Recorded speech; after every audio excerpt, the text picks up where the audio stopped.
There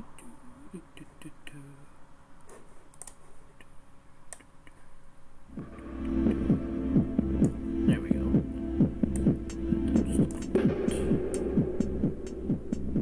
Right about there.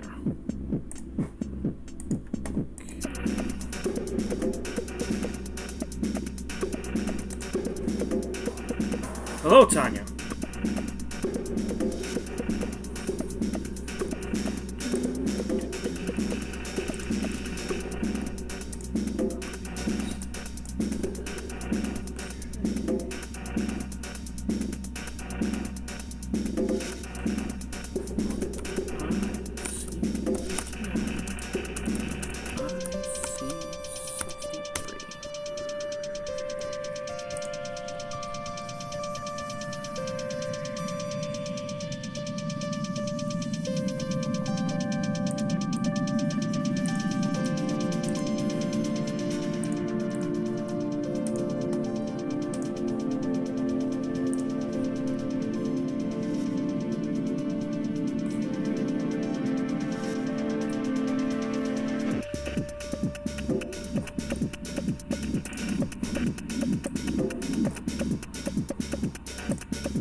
It's gonna be a star party tonight. It is going to be a star party tonight. Let me turn off the light out here. Just give me 1 second here.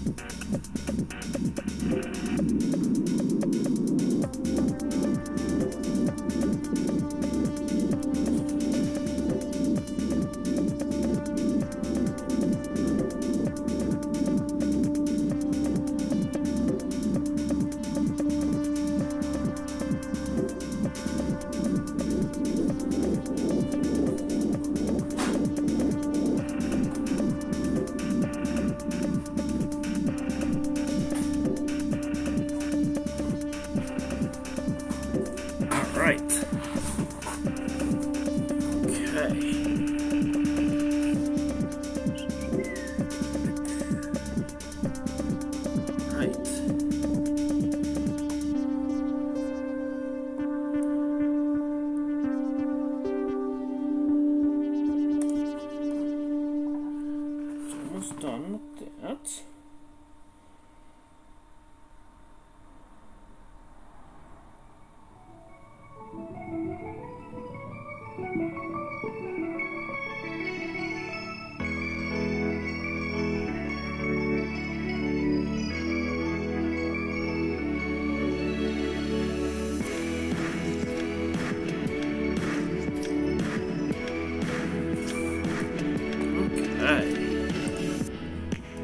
Alright, so we got 3 people watching right now. Welcome, everybody.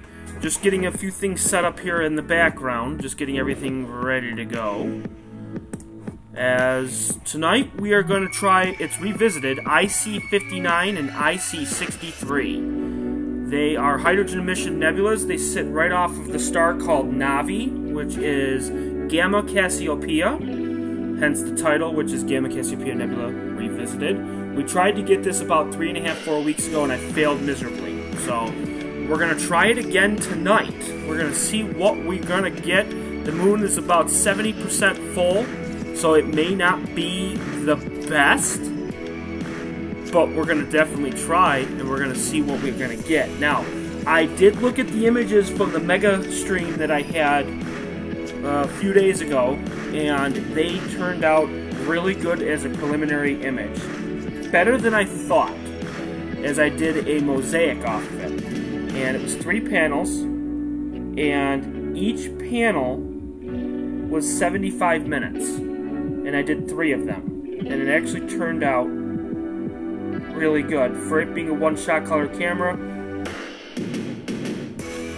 it couldn't get any better. So what I'm going to do is I'm going to post it on here as a link from Facebook. I'm sure everybody saw it. Actually, I didn't post it. How about that? I did not post it. Well, let me post it right now.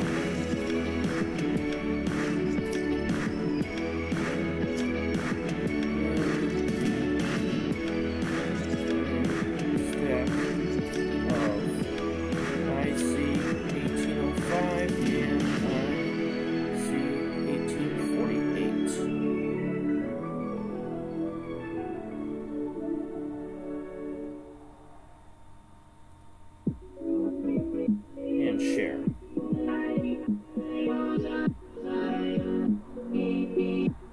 what I will do is I will get the link off of this.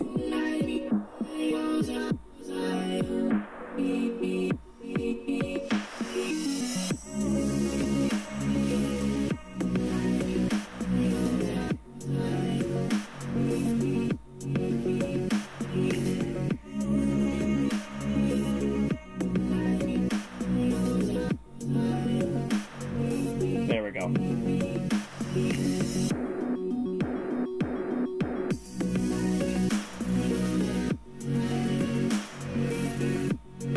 Alright, so I posted the link on it. I think you girls have already seen it because I sent it to both of you. But it actually turned out better than I thought for it being the 3-panel and having a one-shot color camera. You can still get detail, so I'm very excited about that. And we should be just about ready to guide soon. Actually, we're guiding right now as we speak, so good shape with that. Got away, controller. Got away. Guiding seems to be really, really good right now, so we're gonna try. It's gonna bounce back. Yeah, it's gonna bounce back. So we'll try 1200. Try 1200. See what we get. That's a 20-minute image.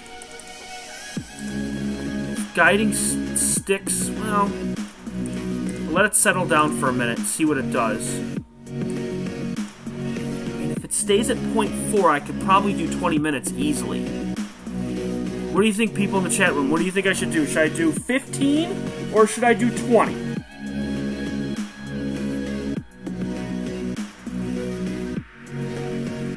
mean, guiding is... I mean, you're going to see it coming up here in a second. You're going to see the actual graph coming up, but we're at 0.51. So... 15-minute exposure or 20-minute exposure. 20 sounds good. Let's go for it. Let's do it. So IC, we'll do 59, and we'll start. I've already focused it, so we're good to go with that. And then with this one, we're going to do 200. I'm going to go to imaging. Okay. And then we're going to do 1200. 1040. Well, it's 1140. We'll do 1080 for this one, and we'll see what we get. I mean, guiding seems to be very, very, very, very steady right now. And knock on wood, but right now the guiding seems to be going pretty good with very minimal error. That's a good thing. Tanya says 20. Chris Astro Channel says 20. Star, welcome. Tanya, welcome. Chris Astro Channel. Venus. We got 5 people watching, which is fantastic. Thank you for joining this stream. I don't know how long I'm going to be on tonight. We'll see how long I go.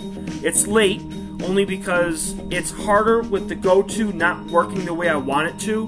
To find these objects, I have to go by nearby stars until I can get this fixed. Celestron has not gotten back to me yet on what to do with this mount. I have done everything I possibly could for troubleshooting, and there's not much I can do. And you're right, Chris, there is a lot of objects near Cassiopeia. You have M103, you have the Owl cluster, you've got this one, which is IC59, IC63. You have VDB1, which is what I wanted to get tonight. If we have time, I might go after that one later tonight.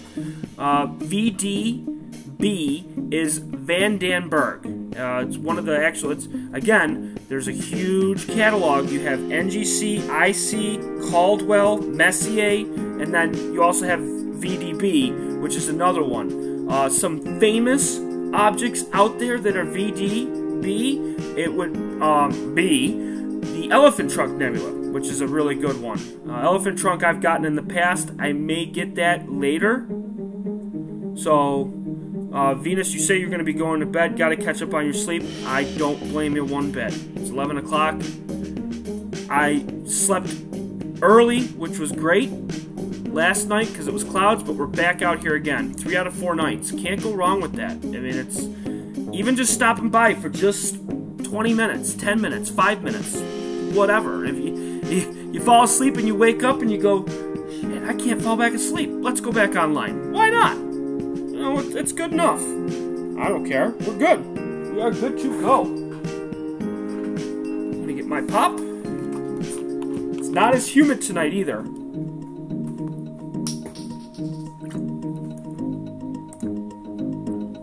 Oh yeah, guiding is 0.27. Yeah, 20 minutes was a good idea. But we gotta keep this. We gotta keep this going at 0.27. I am excited for this.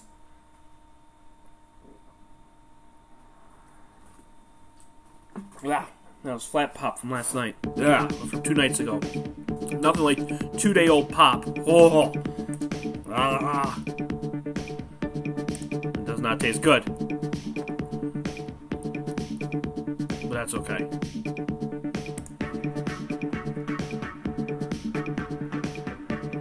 Gotta hit the like button. The like button is most important. Yeah, you can definitely watch it in the morning, because it'll be here. That's the best part about these streams. It ain't going nowhere. Which is awesome. I just don't know how long it's gonna be. That's the problem. Well, you could always just run it on fast forward. That's what I do on some of the streams.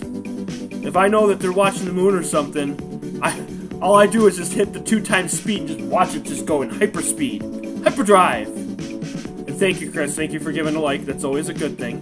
Make sure you're always sharing it, too. That's always another good thing. Because if one person shares, 10 people could watch it, and maybe 3 or 4 out of those 10 people might actually come on for a little bit. And it's hard. And Chris, you know it's very hard. It is hard to make astronomy entertaining. Especially when you're staring at a computer for 3, 4, 5, even 6 hours. And especially doing 20-minute images, too. What are you going to do in that 20 minutes? Which is really hard to do. We're going to watch this circle go around for 20 minutes. Woo! Or the loading bar. I'm sure we've seen a lot of those. Those loading bars. Oh. Those are always so much fun. And a lot of people get pissed off about those. But we're doing pretty good with guiding. It's at 0.3. And now, again, if you're new to this, what I mean by 0.3 is it's 0.3 arc seconds. So I'm guiding on roughly a 10th or a 9th magnitude star. And that magnitude is the brightness. And it's very, very, very minuscule in comparison to what the moon would be, which is 1800 arc seconds. I'm guiding on 0.34 or 0.32. So it's like 0.00015% the size of the moon of what I'm guiding on. So if the star moves oh so slightly to the right and then back again, not going to make a difference. The stars are still going to be absolutely pinpoint and it won't matter. I've tried to figure out like a gauge. Like if I'm 0.3 to 0.4, I could do 20 minutes. If it's 0.4 to 0.5, I can do 15 minutes. And 0.5 to 0.6, I can do 10 minutes. So if it ranges anywhere between 0.3 and 0.6, it's a matter of half the exposure. So I gotta really be careful and watch. And it's hard because it could run 15 minutes of perfect guiding, and then all of a sudden it just hits, and all of a sudden it goes haywire. And then the entire image is wasted. So I got to be very careful, or a cloud can come through, or plane can come through, and then 20 minutes is gone. And I think there's high haze. Is that high haze coming through the mead? I'm going to wait 10 seconds. Yep. Oh boy.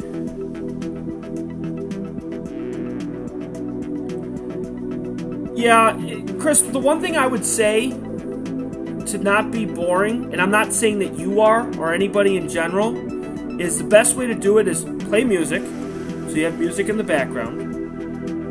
Always go to the people, ask them every question possible, see if they're listening.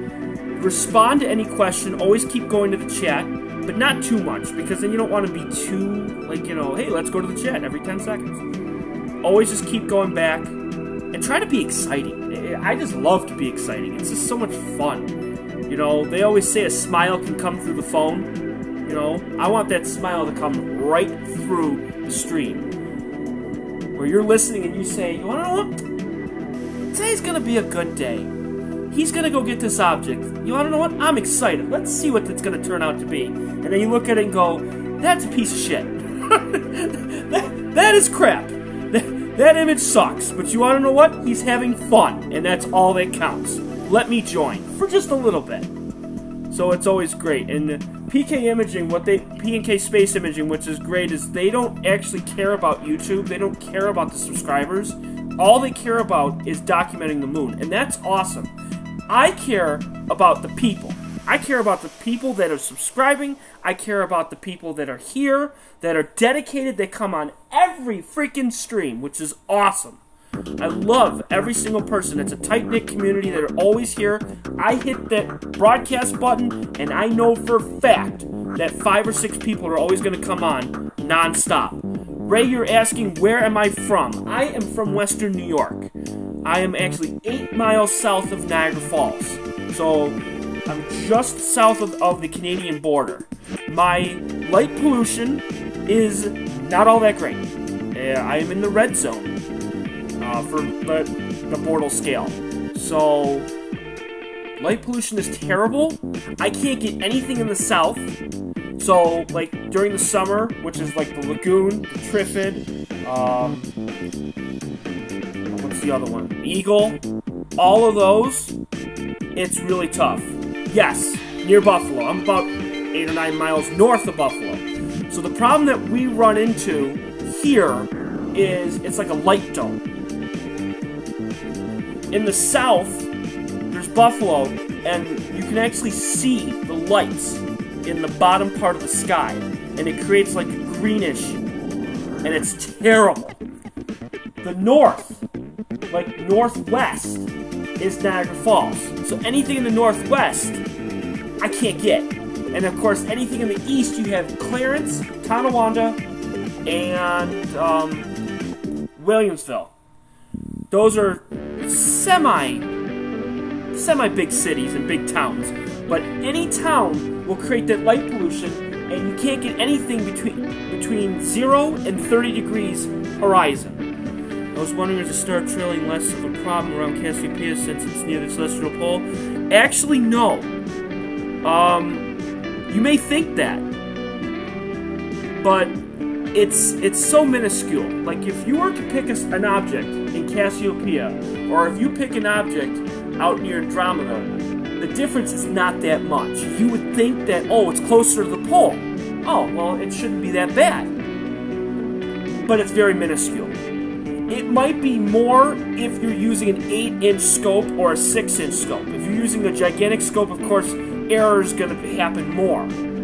But it's not that big of a difference. Now, if you're doing wide field, again, no difference. How are things going? They're actually going pretty good right now, Star. They're going pretty good. We're going to get some nebula tonight. I can feel it. I can feel that we're going to get it tonight. And do I use light pollution filters? I do. On one of the cameras. Not both of them. Not yet, anyways. The QHY, the camera on the right, is using an Orion Skyglow filter, but if I'm going to be... That's if I do regular color. But if I'm going to do hydrogen alpha, I have a hydrogen alpha filter for that one. Now, the camera on the left is the Canon 1000D, and it is modified. So it's going to pick up some hydrogen alpha, the emission, but not much. Especially with it being like polluted area, you're not going to get a ton, but you're going to get some. And it does affect the image. I was actually stacking some of it. I still got a bunch of stuff to go through still, which is great for a cloudy night because I have Pac-Man still to do, the Heart and Soul still to do, the Andromeda still to do, and then now tonight will be added. So that's 4 objects I still have to take care of that I haven't processed yet because I've been out here 3 out of the last 4 nights, 4 out of the last 6 nights. So it's great, but I'll be singing a different tune next month where I'll be complaining saying, why is it so cloudy all the time? I can't get out here. So in October and November, that's when the weather is going to start changing here in Western New York, where you're going to start getting more clouds, more wind, rain, snow, everything. It's going to be even worse. So we'll see. We will see. Each year is different. Can't make any guarantees. Guiding is still going strong. And let's see, we'll minimize that one. We're at 60, almost 66%. We're almost there. Almost there. I will be getting a light pollution filter for the Canon camera soon. Just don't know when. I gotta wait for that money tree to grow. Wait for it to grow. It's taking time. But once it grows, then I'll be able to get that filter, and we should be in good shape. Because the problem with taking with the Canon camera is you're gonna get so much of that background in the back, where it's gonna be so light. Because ultimately, I want to shoot at ISO 800 and shoot 15-20 minutes. I would love to. But the problem is, if I shoot at ISO 800, the entire image is just going to be blown out. It's going to be just complete white and just junk.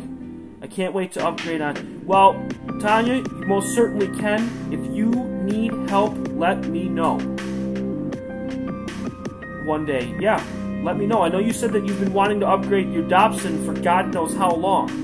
Let me know. And we can figure something out together and we can actually get this ball rolling. And Joe, you're making your nightly appearance, which is always so much fun. Can I have a picture of an alien, please? Survey says... Show me a picture of an alien.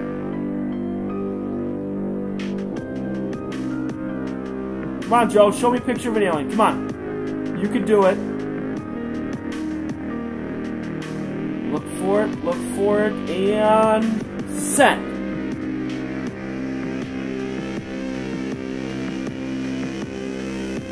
You didn't send the alien picture. Oh, come on, Joe.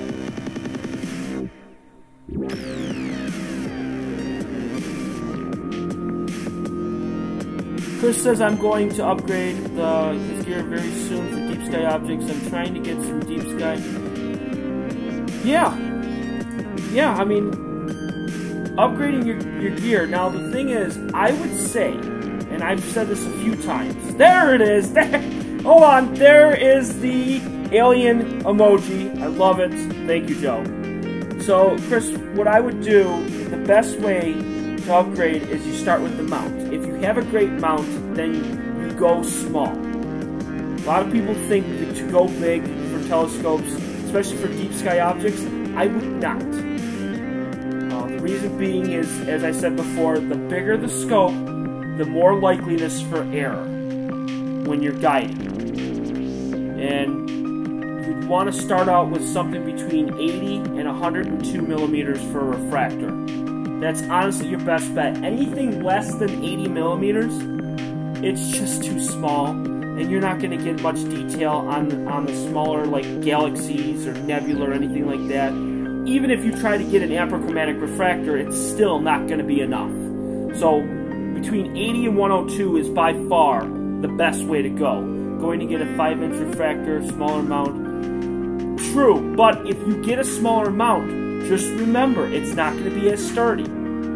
So you're going to have to, I would say, the best, get a smaller mount. What you could always do is you get a smaller mount and then get a better, like, tripod. I've seen a lot of people do that. Where, say, they'll get, like, an Ioptron or a Skywatcher or an Orion or whatever it is mount. Take the head off of the mount and then actually get a better tripod with like 2 1/4 inches or 3 inches or 4 inches in thickness for the actual like legs of the tripod. I would do that. That's probably your best bet. Explore Scientific. Those are really good, and Orion makes great ones too. But I would actually go with Explore Scientific. That's my bet. That's what I would do. I have Orion Dobsonian reflector 8-inch. Yes, you do. And if you want, with your permission, I can put it on cloudy nights if you want, and then we can go from there. I know you said that you wanted to do it a couple months ago, but I wasn't sure if you were actually committed on doing that. Because the thing is, if you were to sell that, you have to pack that up and then send it. And it's always hard for telescopes and mount to send because they're expensive to send out. Very expensive. I remember I sold my CG5 and it was like $65, $70 to send. Because you got to get insurance on it, you got to pack it up right, you got to make sure it's nice, and you got to find a box that's big enough for it. So it's really tough to do. And you say, do you take astrophotography with it? It's kind of hard. It's kind of hard to hold the camera to the lens because it doesn't track. But you're right, Tanya. Like I was talking to Earth Radio earlier today. With Ron, it's so hard to try to, because they're so heavy, those Dobsons. But the more magnification you have, the faster the stars are going to go in that field of view. Yeah, you're going to need a big box. I think we're going to need a bigger box, people. A bigger box. And I love the icon. That's awesome. I don't think I've ever seen that before. That's very good. That's fantastic. How are we doing here? Oh, the first image is already done. A bit of, this was at 97%. The guiding is pretty good, okay.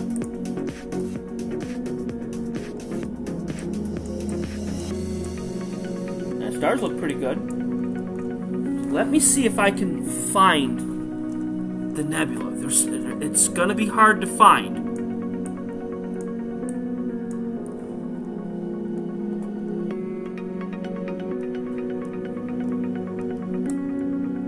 I see a little bit right here.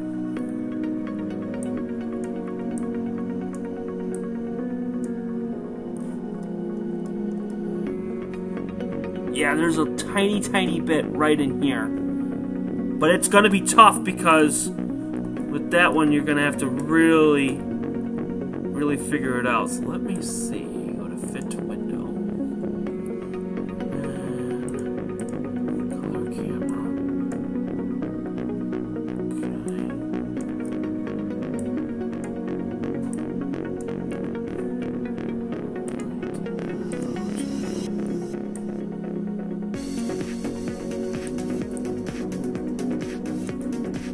Stars look like they're drifting a little bit.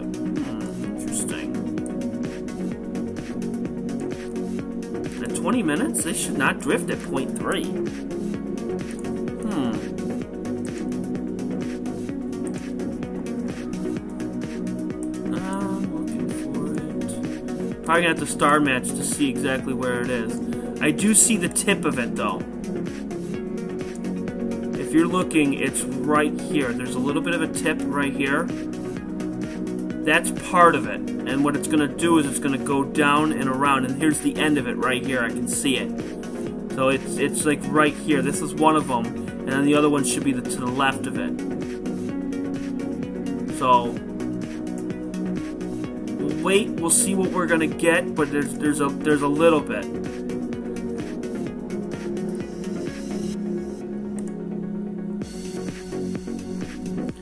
The reason why both of them are red is because, well, we're going to try to find hydrogen emission, which is awesome.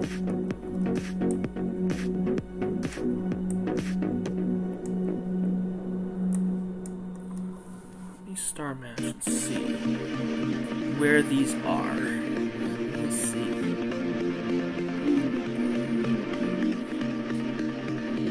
There's the bright star there.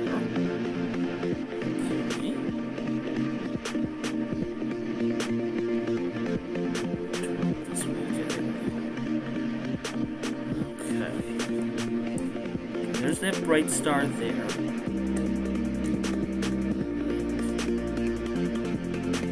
There's the double right there. You got this star, that star, this one here. It should be right in here. Let's see if I can pull it out.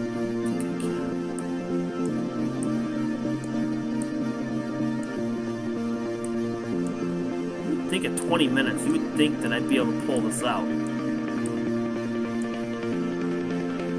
Right, people?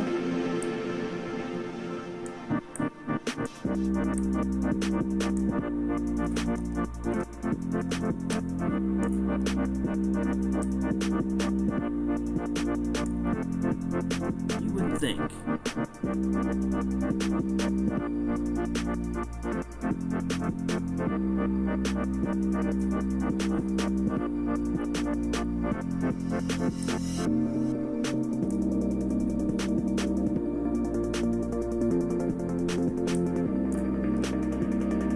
It's going to be right in here. That's that there. Yeah, it's going to be like literally right in the middle of the screen here. So I'm hoping. Of course, naturally with stacking and everything, you should be able to. You'll be able to really start to see it once I stack it.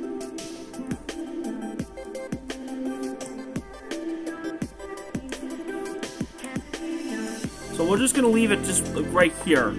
Just to see what we're gonna get. Yeah, well, everybody reads my mind. You know that. Everybody reads my mind.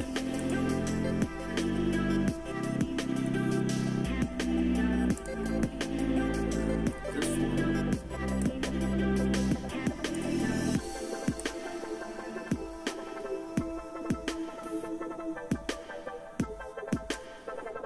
I don't know why the stars look like they're drifting. I don't understand that. They should not be drifting.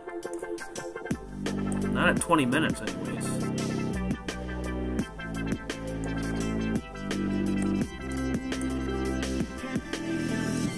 Yeah, you can see it just barely right here. I mean, it's so freaking faint.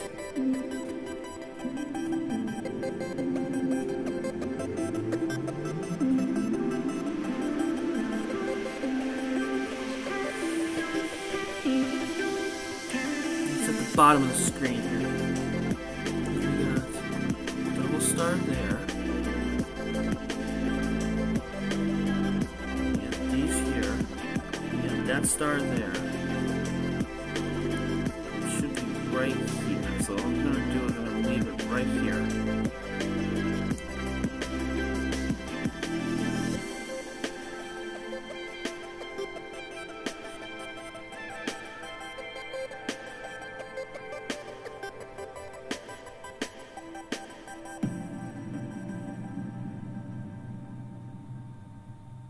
And then we'll see what we get. But it looks like we're getting something, so I think we're going to be okay. And then, of course, once we stack this and we get it, then we'll be able to see something. It's incredible, though. Like a lot of people have said in the past, that when you see an image and you look at it and go, there's nothing there. And then you look and go, oh my god, I didn't see that in that image.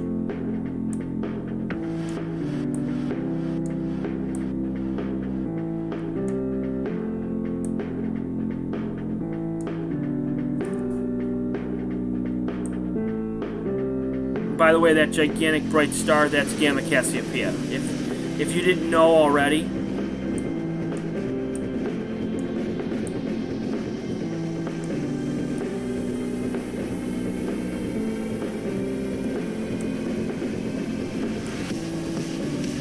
I'm trying every trick in the book to see if I can pull this out. Every trick in the book for the histogram. At least I'm trying anyways. Stay with me, people. Stay with me. Because I'm going to try to get this out.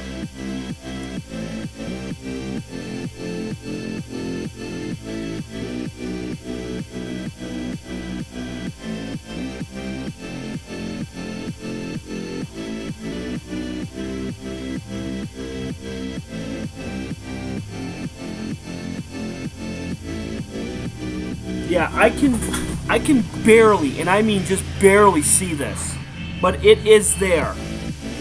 Oh. if I can just show anybody of where it is, because I can see it. It's right here. It's like a triangle. It's, oh man. Then of course the freaking cursor is in red. If I can like take a Sharpie and just go like this, because I can see the darn thing, and it's there. I can see it. And it's right here.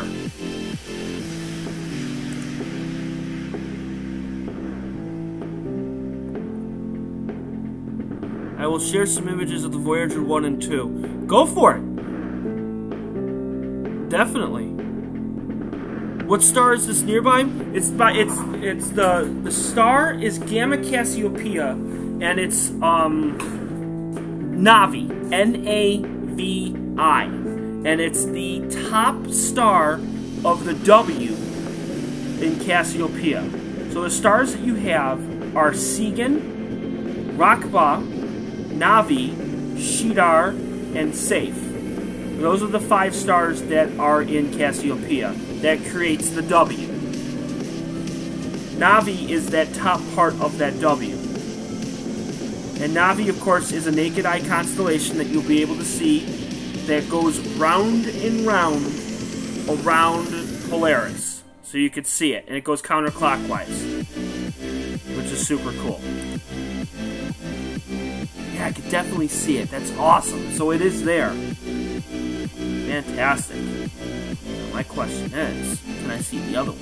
That's the big question.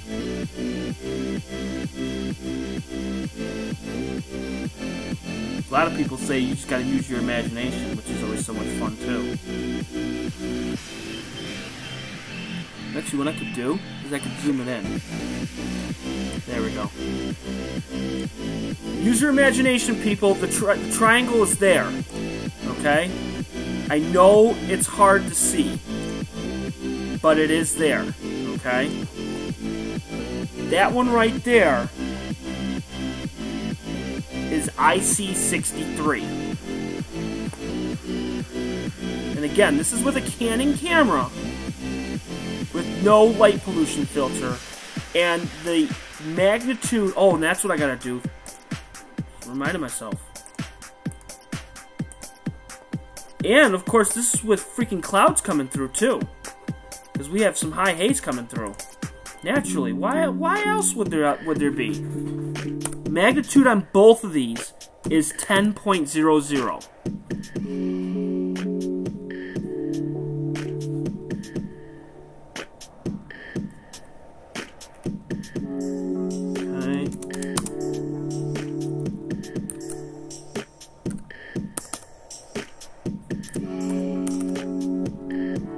Well, actually, you wanna know what?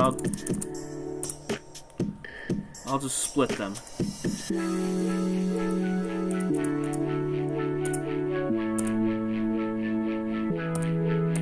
$590 light years away, and the diameter of this thing. Now, of course, this is just one of them. It's 1.7 light years. And this is IC63.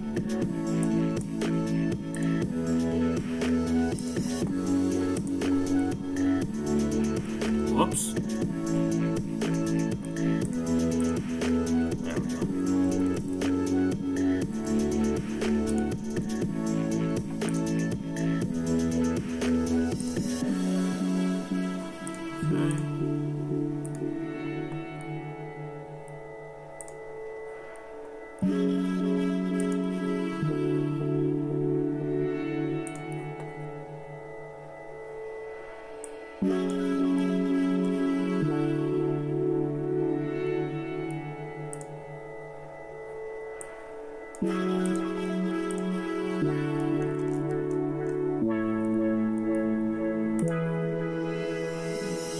Text and existing information.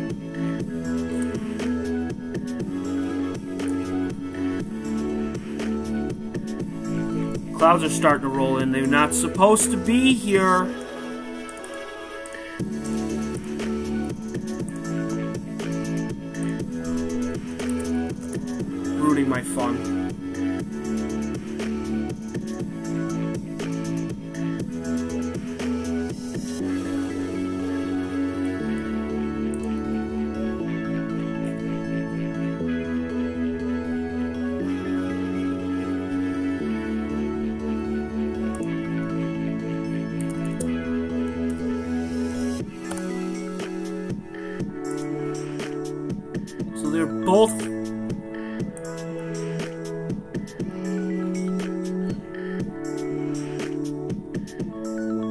Yeah.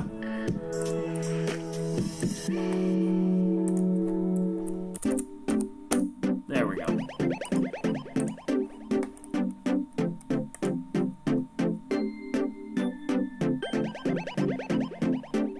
Yeah. Definitely. Yes, it does. 3358 by 25 by 36. The sensor on the QHY9 is 18 by 14, which is actually pretty good for a CCD camera. So it's pretty big. It's pretty wide, which is definitely a good thing. Are there still clouds coming through? Yeah, it's like, it's not like total cloud out, but it's there. We'll see.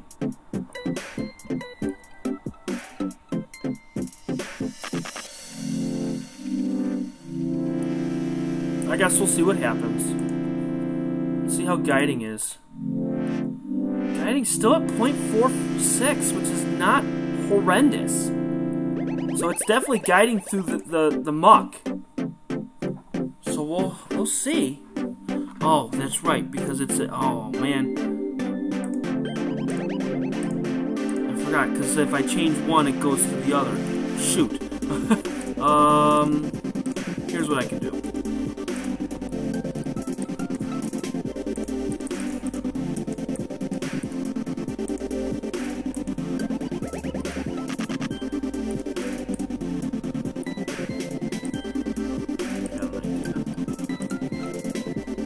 I forgot, because if you duplicate it,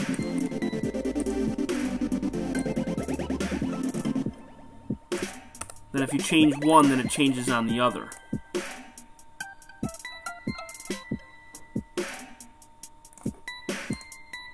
Where'd the other one go? No, wait a minute.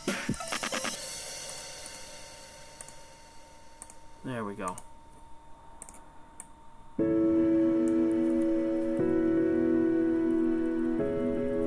Okay, there we go.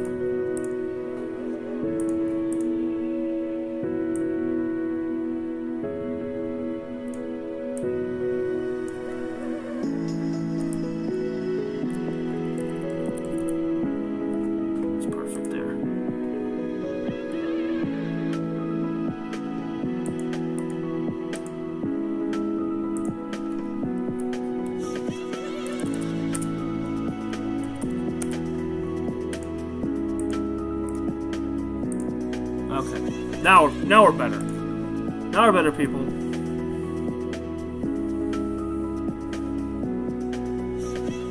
Yeah, I can see the clouds too, and I'm not too happy about that. Yes, it is a challenge, but I'm telling you right now, Jeff, I've gotten this before from here.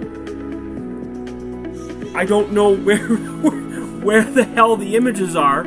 They're either on my external hard drive or they're on here. I just don't remember where I put them. Let me see where they are. They might be on... Where's 2016? Because I bet you I put it in 16.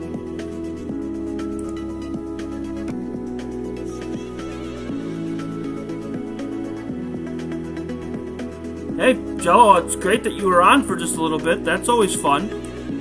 You know, because I'm here, you're here, we're all here.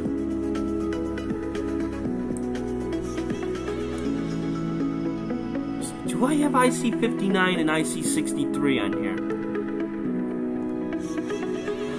Let's see. NGC 1499, 434, 5070, N45, 1805.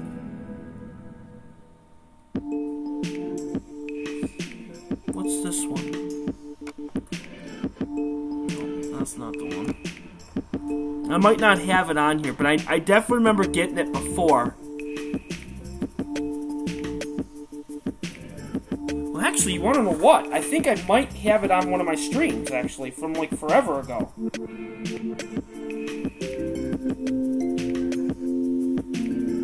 me take a look.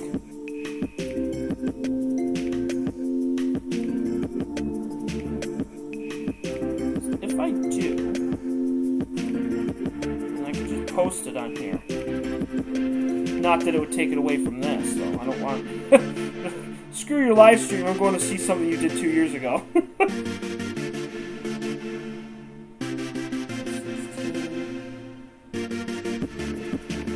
57 and 51. 15. Here it is.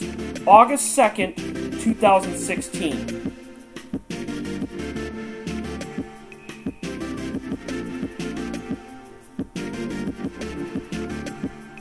I'm actually quite interested to see what it turns out to be.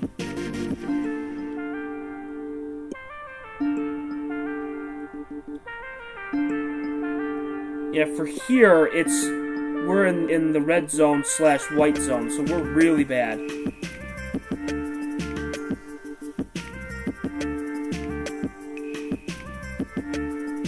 I was an idiot. Why the hell did I do this in color? What the hell was I thinking?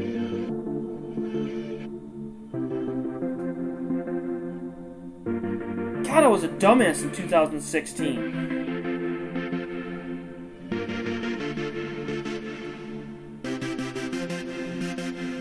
Apparently I tried to get this object in just color and not hydrogen alpha. Why would I do that? What the hell was my thinking?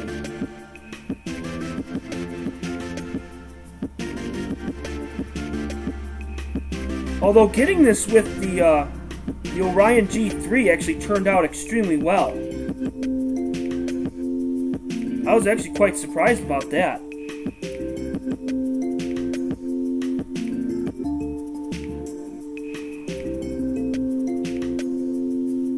But the QHY is done. We'll see what it actually turns out. We'll see if the stars get better. No, they're drifting. They're drifting probably because of the damn clouds. Freaking clouds. Sons of bitches. Hello, Melissa. Welcome. And hello, Mr. Jeff. Well, that's right, because there's like 6,000 Chris's here.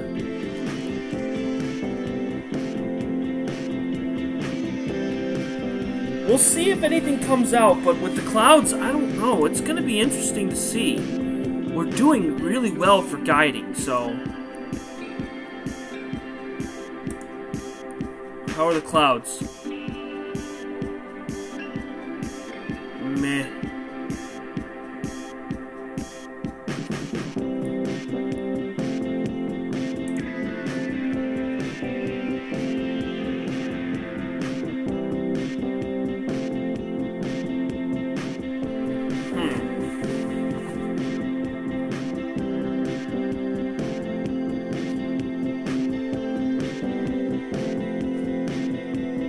Like Jeff said, this is a reflection nebula. This is not an actual, like, bright nebula.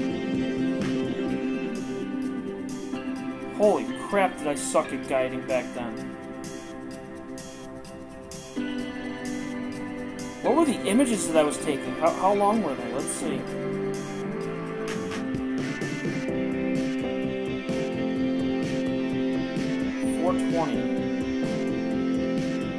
I was only taking 5-minute images back then? Interesting.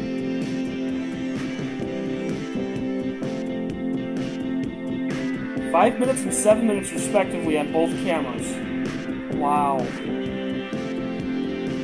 So in 2 years, I went from doing 5-minute exposures to 20. Interesting.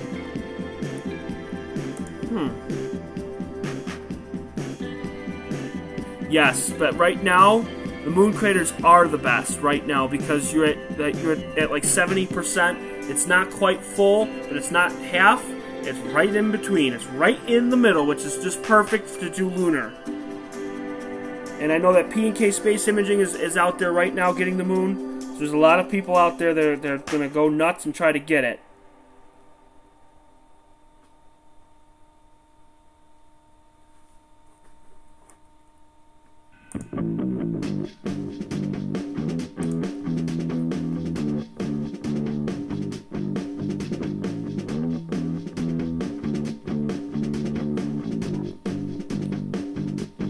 Hopefully these clouds will go away. I'm hoping. Because it's affecting the stars.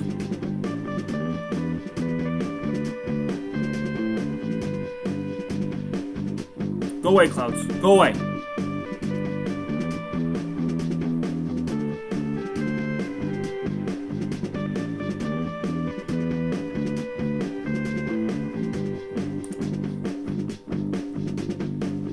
They do. Yeah, everybody does love the moon.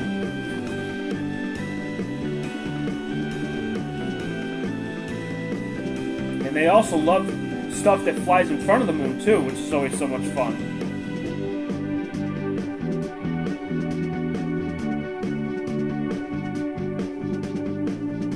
And they do a really good job, too, with,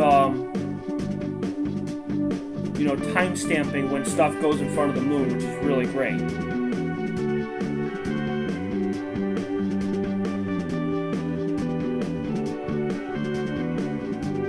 That's right, the moon isn't real, it's made of cheese, people. It's made of cheese, okay?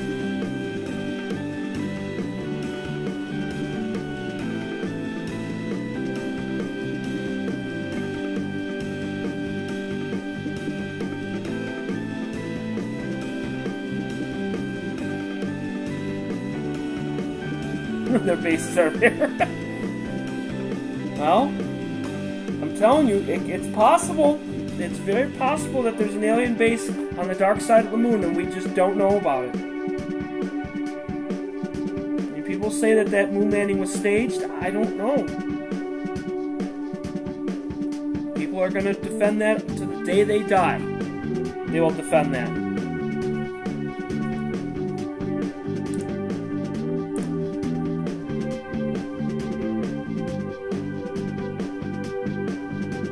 There's another alien. Yep, there you go.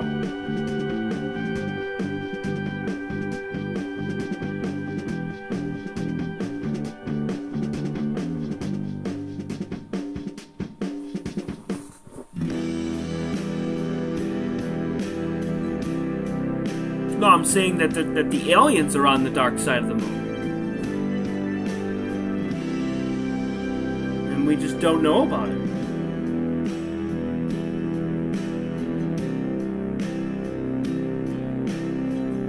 No, you can't post pictures on here. It won't allow you to post pictures. You can post links, but you can't post pictures. And yes, they do have a moon mission coming up soon. That is very true.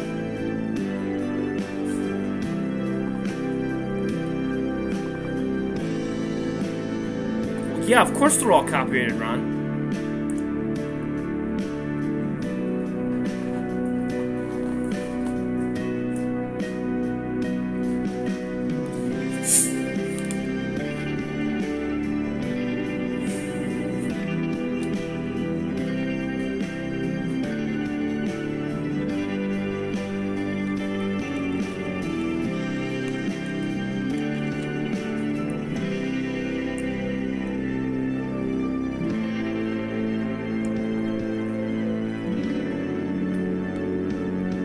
Yeah, you can share the link. Of course you can. You can share any link you want.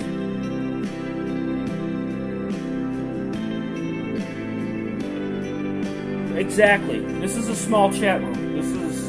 I'm getting between 8 to 12 people on every stream. I'm not getting 2, 3, 4, 500 people.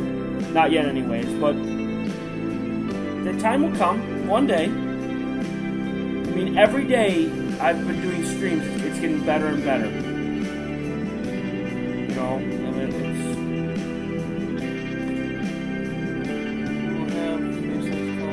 I think so. I really do think so. It can happen. I think they're going to colonize the moon before they do anything else. First. Well, Mars always, but I think the moon is closer, and I think they might do the moon first. That's just my opinion.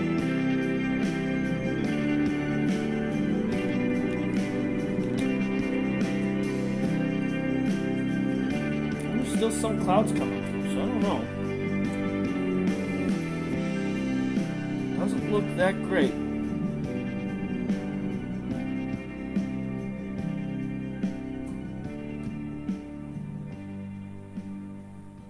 we'll see what happens here.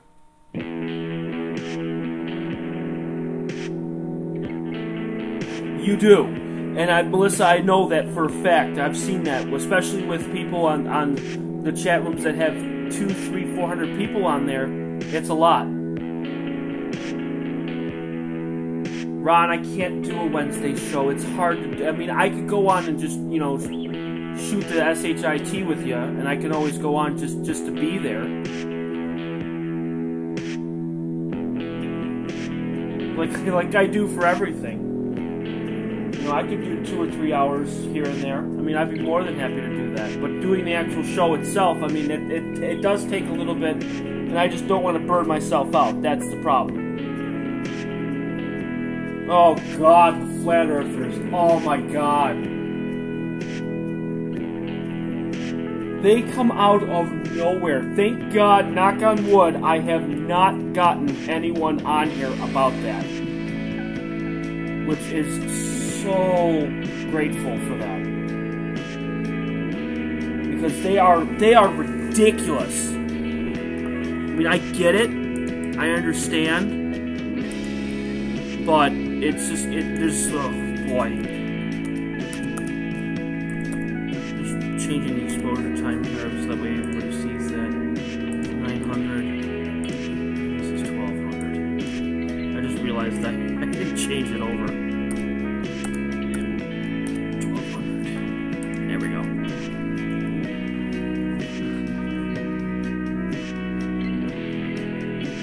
Oh, yeah.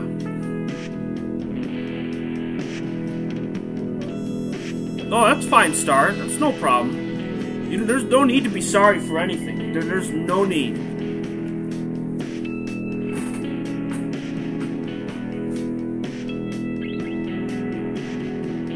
And eventually, people, I'll get more music that, you know, not the same music over and over and over. I haven't had time to go through the stuff between my radio show, which is on Tuesdays, processing images, which I'm trying to do, and then streaming non-stop. It's been pretty tough.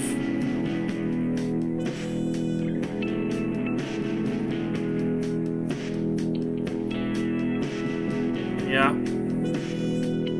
believe it.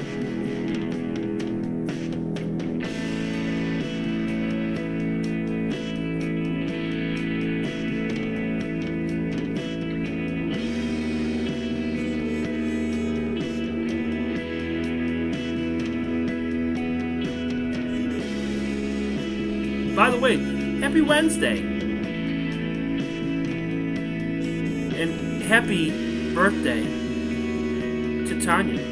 I did not forget. Facebook told me that it was your birthday.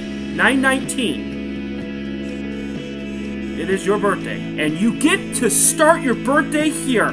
How amazing is that? You can't get any better than that. Just wish we would get something better than friggin' nothing. I should move them out, but with no go-to, I'm not going to spend 20 minutes looking for a freaking object. So we're just going to keep it right where we're at. And if we get something great, if we don't, well, I'll stack it and see what we get. Yeah, everybody's wishing you a happy birthday, which is awesome. Are you turning, what, 21? 22? Something like that? It's your 22nd birthday, right? I think that's about right.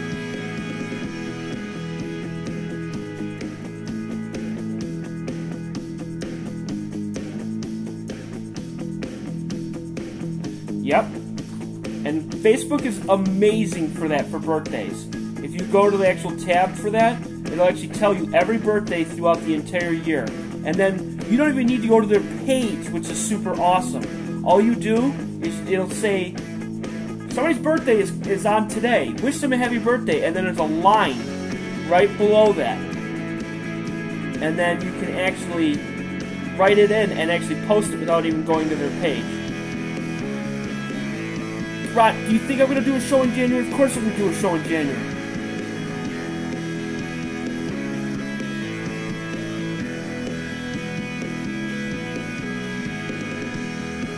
Why, is your birthday the entire month of January?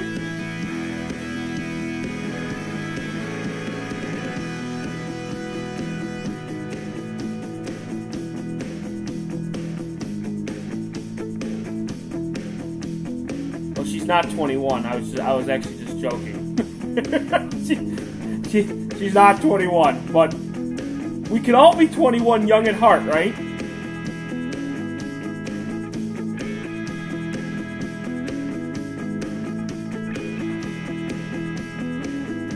But I'm not going to tell everybody how old you really are. I'm not going to do that.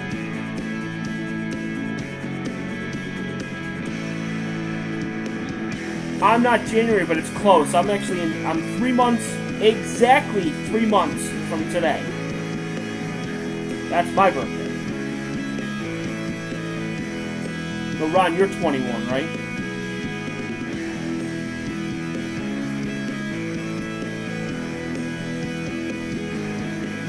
Exactly.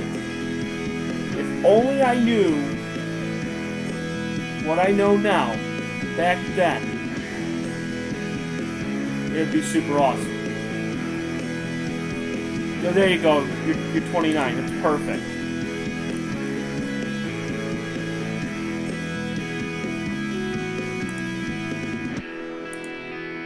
Stars look better, so I mean, it's getting there.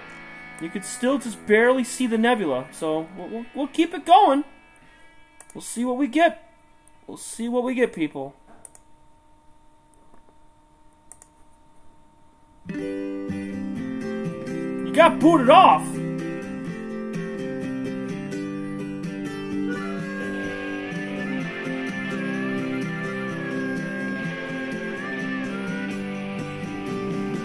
You're Ron, you're like a what? 100,000? Ron, you're still young at heart. I know you are.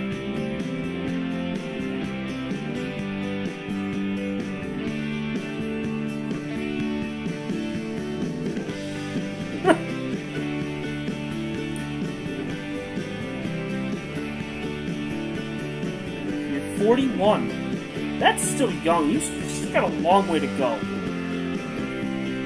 You're more than half your life left to go still.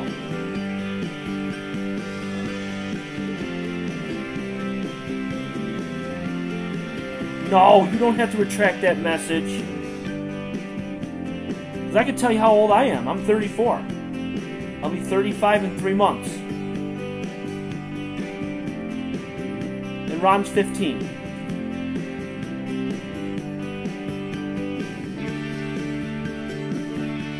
Nope, no one is judging whatsoever. This is an open community. This is actually what I wanted for so long.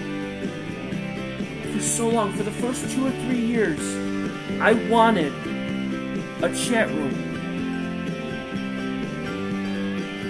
where I could actually have people come on and talk about everything and just have a good time. Look at images, look at stars. Because I know in 2 weeks, people get ready, in 2 weeks, I will be back out here and I will be getting the meteor shower. So wide field imaging is coming back. I will actually be out here and getting more and more cameras set up to see if I can get the meteors. Now, of course, granted, the meteor shower in October is not that great, which I understand, but I'm still going to try. I know that Bill most certainly will definitely try with his, with the sky watching. I know he's actually gotten back into it, which is awesome. So we could definitely see what we can get. Now, the next meteor shower, and it's not listed on most websites, which technically it should be, is the Draconids. It's kind of dumb that it's not on there. I understand it's not the greatest meteor shower, but it still should be up there. Try a different website here. Yeah, that's stupid. Okay, so that one's not going to show it. Dumb. Try a different website here.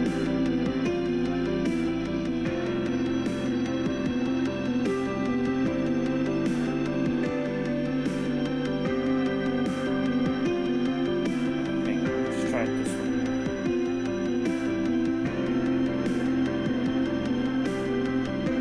Interesting. Owl City actually made an album called Meteor Shower. Interesting, I did not know that.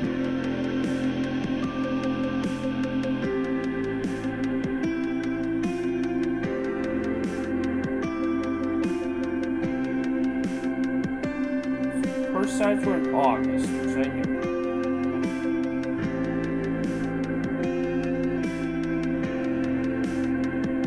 I want to see the date. I think it's October 8th, I think, is the Dragon News. I think.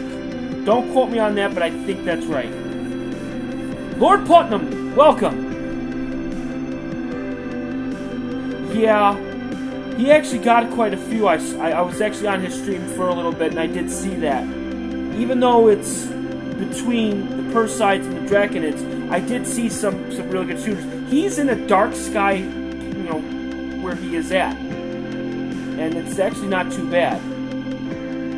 Oh, good. Ron, you signed up for Cloudy Nights. That's awesome. And Chris, get on that. Make sure you do. And it is really easy. And you could... And it's a great website. You can check reviews. You can check anything that's on there for questions, because there's a message board. And then you can also search your classifieds, because there's always something somebody's trying to sell. Which is super awesome.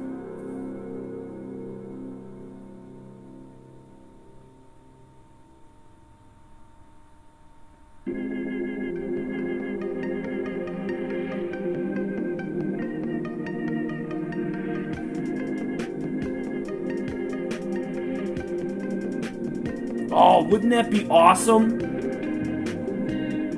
Oh, that would be just so cool. Just to lay and just look up.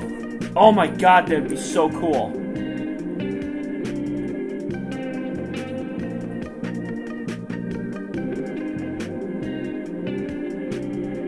QHY image is done.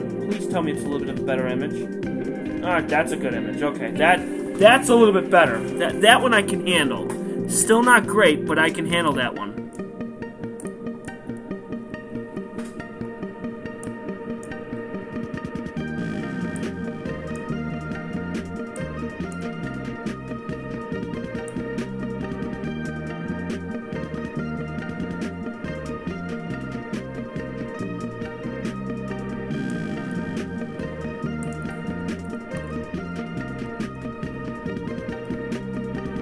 Trying to see if I can match it.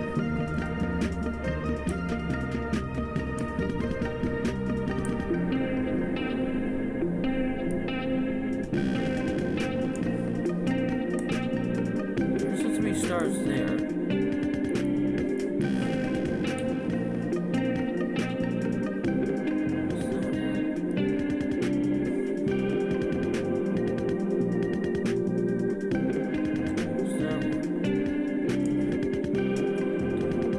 Okay, so yeah, that is it. Okay. Alright, I was just making sure. So that there is part of the nebula that is there. I'm going to zoom it in. The stars look like crap, though. Definitely not happy about that at all. Where is it? Oh, it's right up here, I think. Yeah, that's it right there. Man, the stars don't look good at all. Could it be the... I thought I focused this damn thing.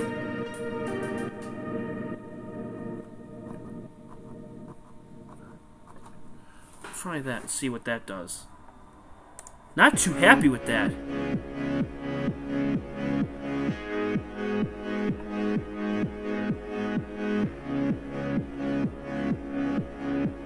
Yeah.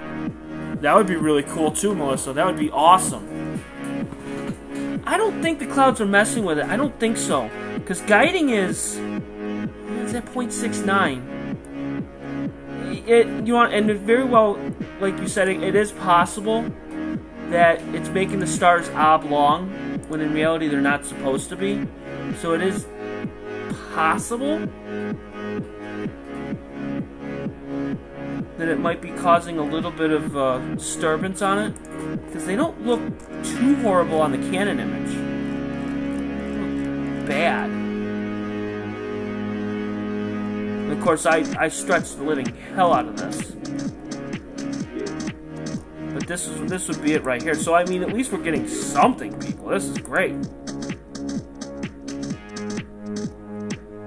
Yeah, the Canon is, it's not a bad camera. It really isn't. And once I get a filter for it, it's going to be even better.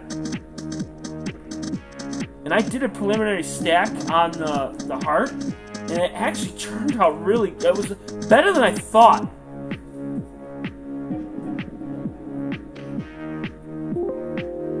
Yeah. It does. It costs a lot more to just enjoy going out.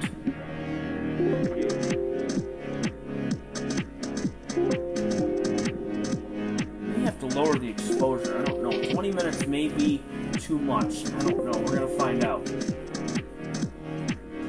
We will see.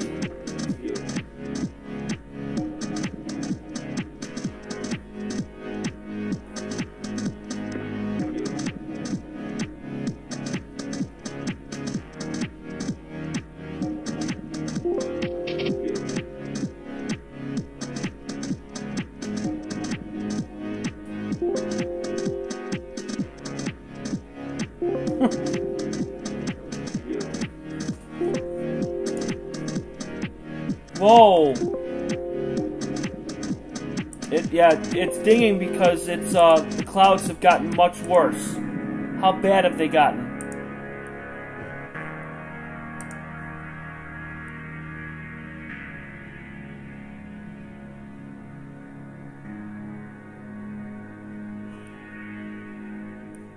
Yeah, that's really bad. The dinging is when it, okay, so what happens is, and I'm glad you told me, the reason is when it loses the guide star, it starts to ding, but I can't hear it on my end because I have it muted. So I don't have anything, because if I were to play music on here, it would reverb and you would hear an echo. So I turned everything down on here. We pretty much lost this image because it's gonna look like crap.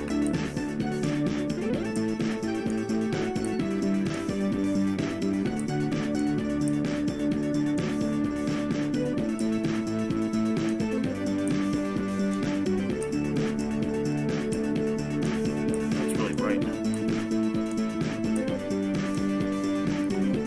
Yeah.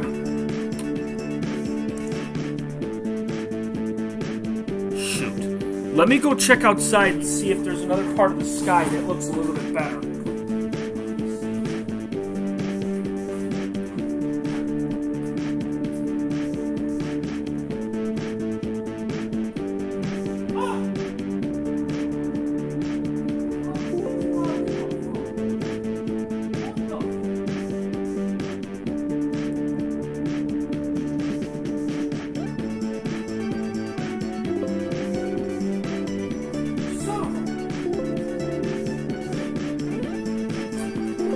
There's clouds everywhere.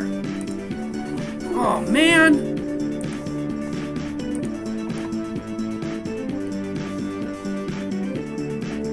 Well, I don't think we've had this problem before in a long time.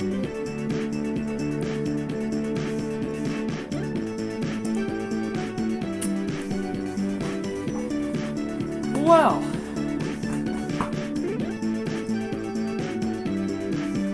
I guess what I could do is I can at least show people the images that I took a few nights ago, I guess, because it doesn't look like we're going to be getting much for stars.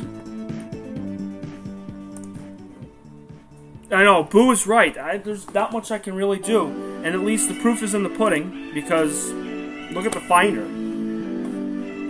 There's clouds I mean, that's horrendous. I can't guide through that. There's no way. And I just looked outside, and there's clouds north, east, south, and west. They're everywhere. Well, we got a couple pictures. At least I can try to see the first image, and if I can try to extract it and see if I can get something. Let's see. Go to...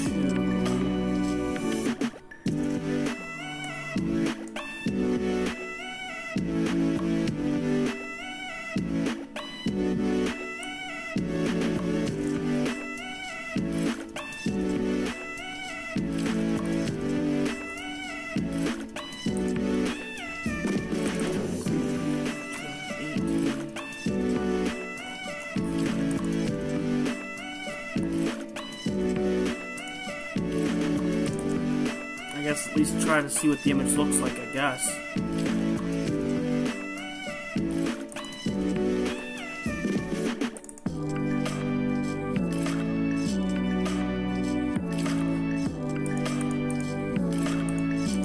I'm just looking, getting the image here.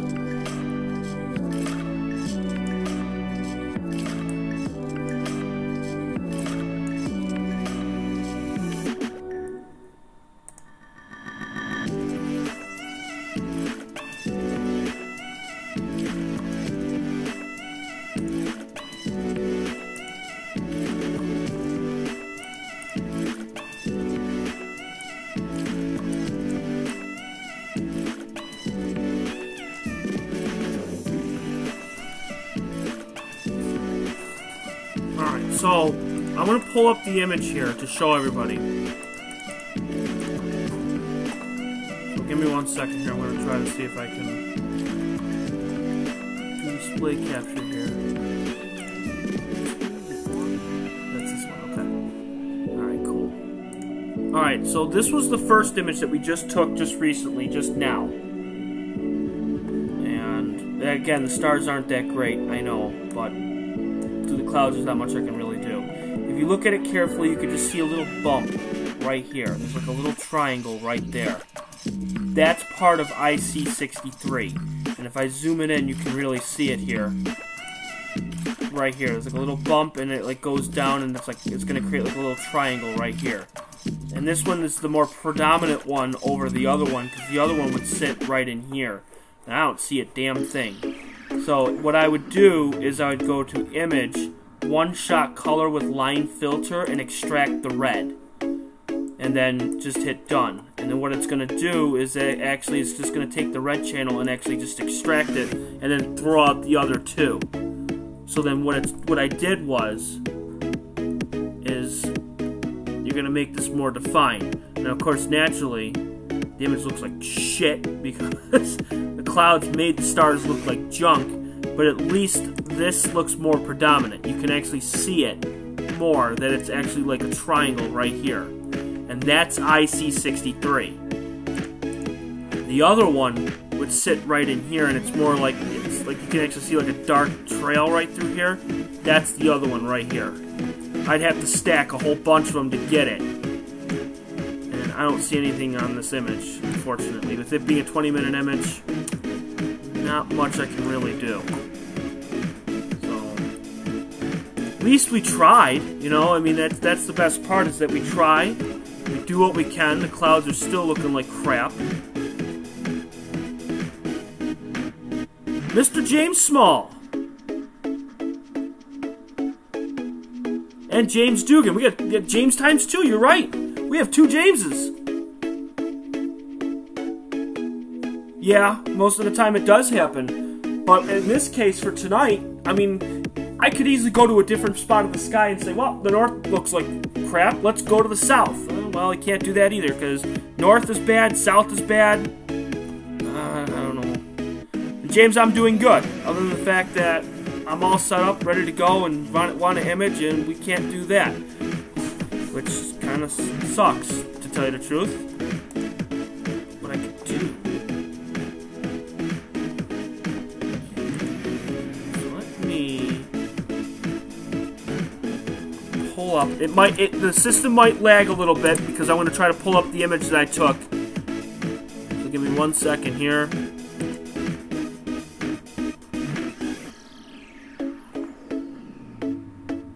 Pull it up and show everybody. And of course, this is just on Facebook. So I processed it on the other computer. Can I save it from here? Save post. Oh, here we go. Full screen. Well, yeah, I can do that. Okay, cool. So I can do that. Alright. And then I can do this.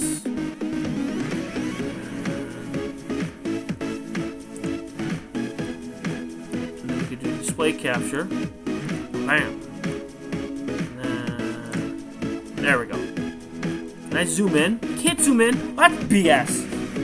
How can you not zoom in?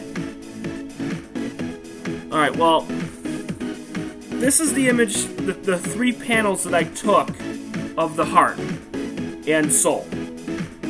So you can tell where the 3 were and how important that middle panel was to this image. That I absolutely needed that middle panel because none of the stars would have matched up, and stitching it together would have been just a nightmare. So the heart sits on the left, and it's actually sideways. And you could tell that it actually, like if you follow the mouse here, you can actually tell that it actually goes around, and then this is the top, and then it hooks around here, and then this is the bottom of the heart here, and then this is the center. And then if you go over with the second panel, there's really not much going on other than some dust trails, some dust lanes through here. This is really cool because you can actually see like there's actually like a hole, which is kind of, it's kind of neat. And then the soul sits right here, and it's more like a rectangle. And then hopefully another clear night, I'd like to fill in these gaps at the top and then fill in the gaps at the bottom to make it one gigantic image, and then probably add some long, super long exposures, like 30 and 40 minutes, just to add in some of the fainter details around the edges, and then just blow this out, and just continuously keep getting this to be better and better, and hopefully I could get this where it would really pop. Now this is just a preliminary image for stacking. I really didn't process it that much. It was just a light, just to see what it looked like for stitching, and you can't really see any seams. And that was the most important thing, is I wanted to see how well this actually stitched together, and it actually turned out really good. So tomorrow I plan on really boosting this up and actually getting the actual detail to just pop and the stars to actually fall in the background. So I'm going to work on that. I should get to that soon. Probably tomorrow sometime. I just don't know when, but sometime. I'll get to it.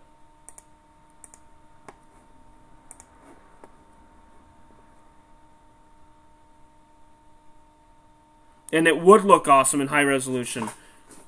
I gotta get to it. That's just a JPEG. I have the high resolution image upstairs.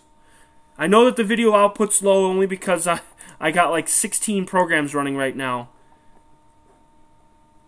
And so I canceled that one out.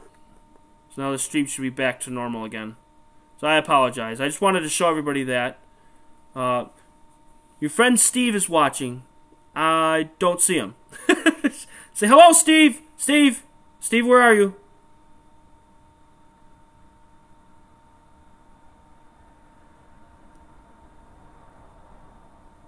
More Jello! More Jello's back on. Jello, we have some cloud problems over here. Can you get rid of the clouds, please? Can you just, take a big breath? It's not working. It's not working. Steve Irwin? What? No? No? It's not working. The clouds are still here. Are they still bad? I think they're still bad. I'm going to take a look and see. Oh, God. Oh, God, that's terrible. Oh, that is really bad. But what I could do is I could also show, before we end, because I'm not really going to be on too much longer because there's really not much I can really do. It's kind of crappy, really, because I wish I could fart them away. I hope you could, because that would be awesome. Joe, you got chicken? Oh, come on. And you didn't bring anything for me? Seriously?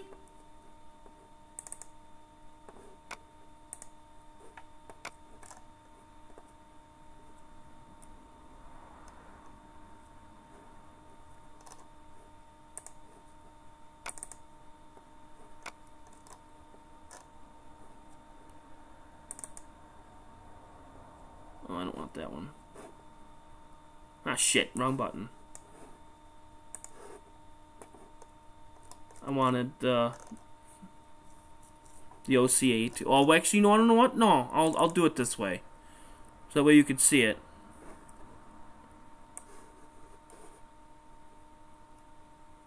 Spicy naked tenders, waffle fries, God, you're making me hungry. Which is, well, point north. Because that's where I'm shooting. I'm pointing north. I'm at Cassiopeia, so take it and just blow it as hard as you can. And hopefully it'll work. See if that one was a good one.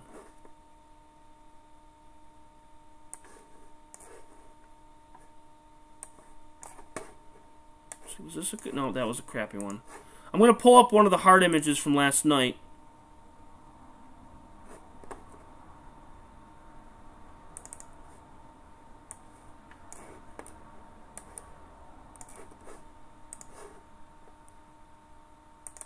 Oh, wait. No. Darn it. That's the wrong one.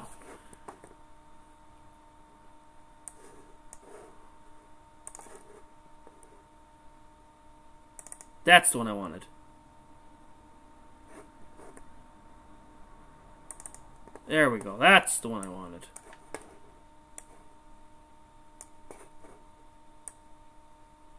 Okay. So I'll zoom out on this. Okay, there we go. Well, actually, no, I'll zoom in on it because it's going to get big. Okay. Alright, so then what I'll do, because the clouds suck, is I'll put this back out again. Okay, so everybody can see this. Okay, so this is one of the images that I took of the heart a couple nights ago. And usually Nebulosity, that's one of the programs I use to debayer images, extract channels, do anything that is post-processing a lot of the stuff. So what I do is I'll click off auto, because it always goes to auto for some stupid reason. And the more time you spend on an image, the higher the histogram, the more detail you have. So you can see that there's a bump right here. Well, I like to clip off the right side as much as possible and bring that over to make this a lighter image, which is super, super cool. Then you just bring this over here to make it brighter, and then take this one over to the right, and you're going to start seeing a little bit of detail here. So you can see a little bit of detail right in here, like a little bit there, and if I zoom out, you can see more of it. And then what you do is, again, like I said before, is you take the one-shot line colors and extract the red. And then what that does is it actually takes out all the red and the green channels. So I'm just going to take this and shift this over to the right.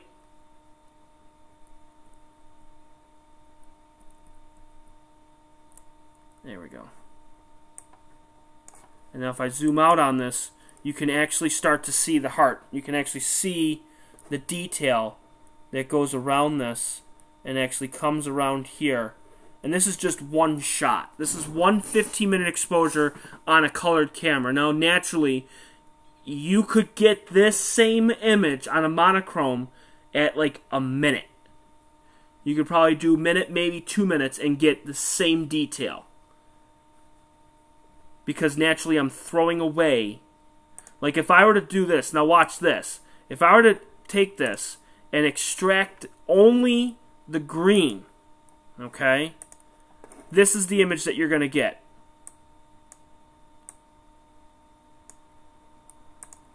And I'm going to try to see if I can pull out as much as I possibly can. I doubt that we're going to get anything. There is absolutely nothing on this.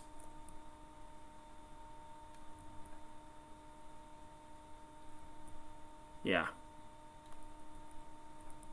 That's the best I can do for the green. Like, it's like not even noticeable. Like, it's just barely the center. You could see it. But that's the green channel. That's green 1. Because remember, it does red, green, green, blue. Okay? So if I were to do this and I would say I want to extract just the blue, this is all you get.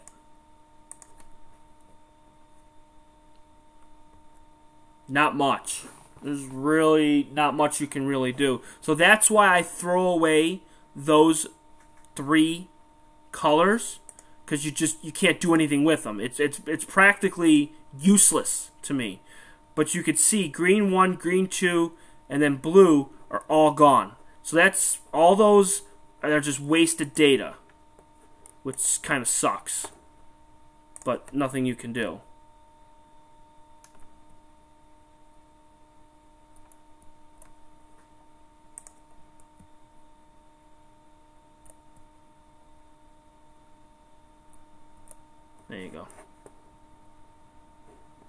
So it's pretty cool.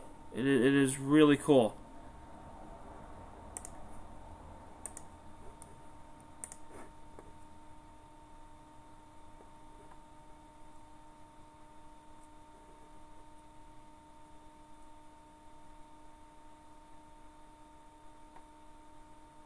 So apparently we're watching clouds, pretty much.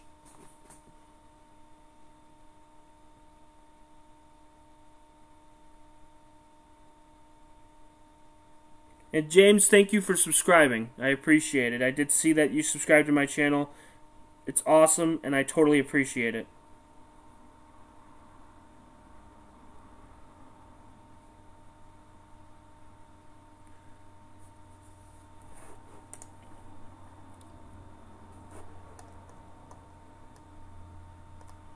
So I can keep the stream going. I mean, it's up to you guys.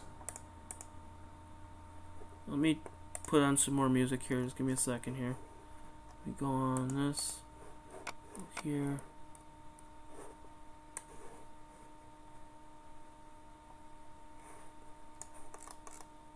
Which one is it? It's at the bottom, I think, isn't it? Yeah, it is. There it is. Okay, there we go. There we go.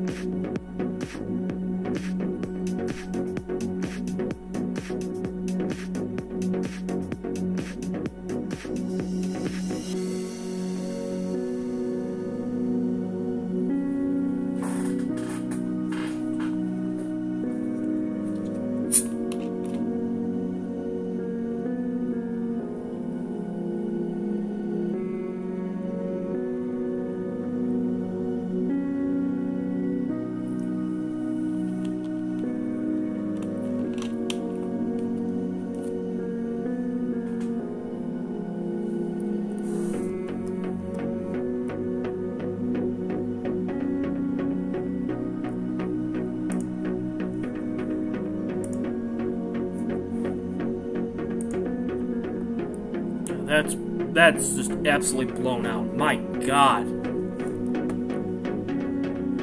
How does this... Oh, God, it's looking so bad.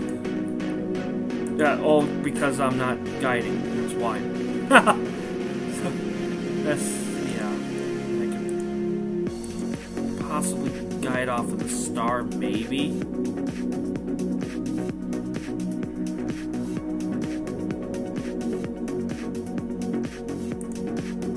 Try to see if I can guide off that star. I doubt it.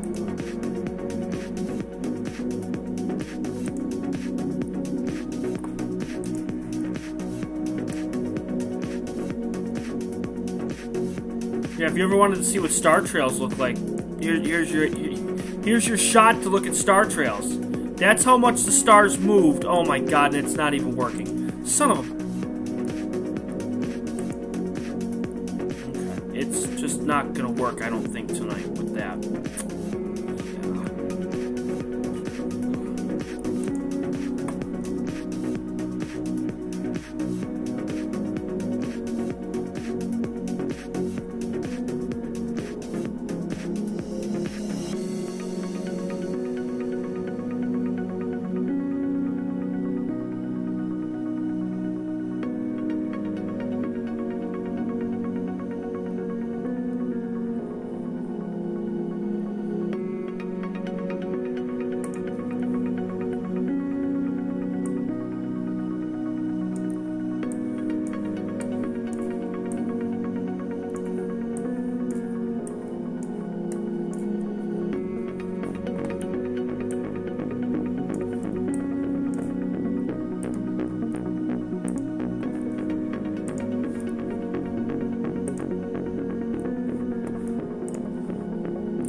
Yeah, PhD is having a very hard time. I pretty much stopped it.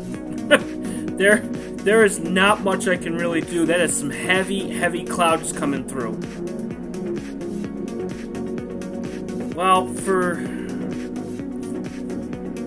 I was doing 20-minute exposures. I can't really even do 5. I mean, I could wait out the clouds and see what happens, but I don't know.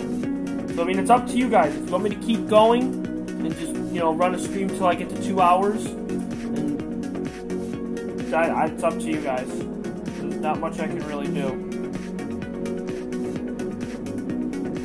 And it says it's supposed to be clear all the way until 10 a.m. tomorrow morning.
Yeah, the 20 minutes were really good up to the point that the clouds came in.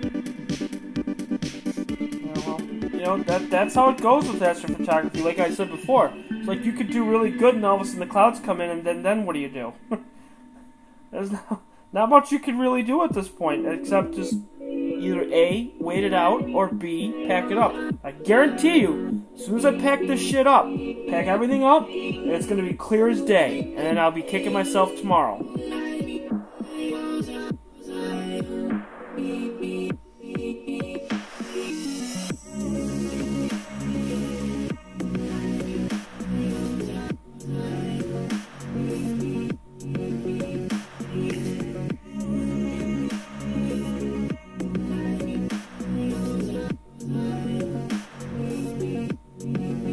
Saw something that freaked you out, I'd love to hear.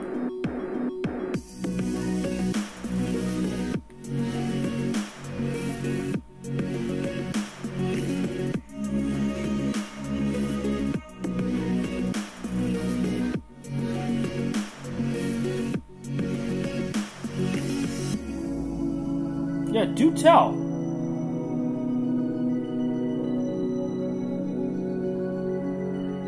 Now, another thing, people, what I plan on doing, and it won't be tonight, but I definitely want to get this done, is I would like to try to, I don't have Skype on this laptop,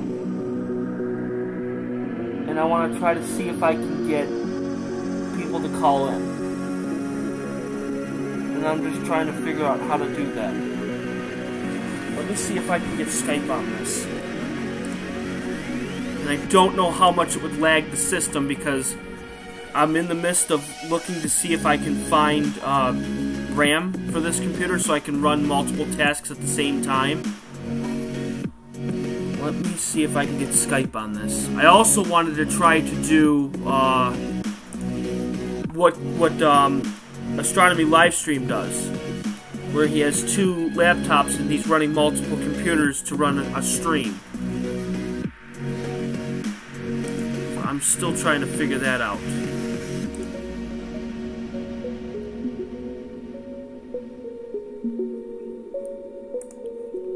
I'm trying to see if I can download Skype here, so just give me a second here. I'm trying to figure this out.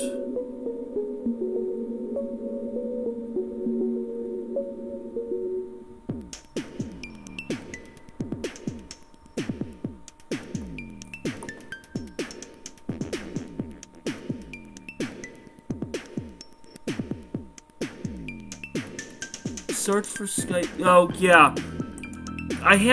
I did the first version on the other laptop. Oh, I already have Skype on here. I do? I didn't think I had it loaded on here.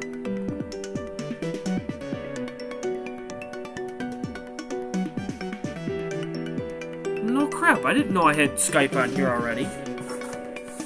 Let me see.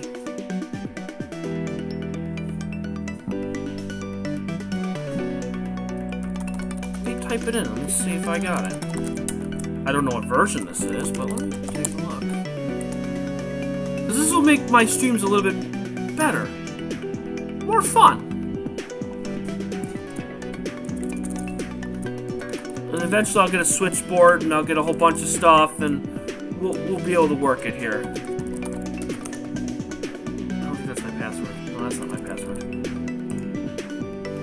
No, that's not my password. Try this one. Yep, that's the one. Okay.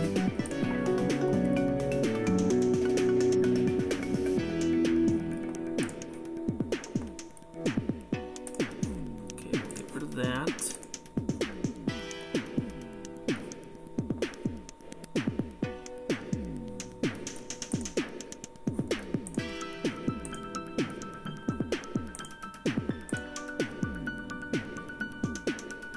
Okay.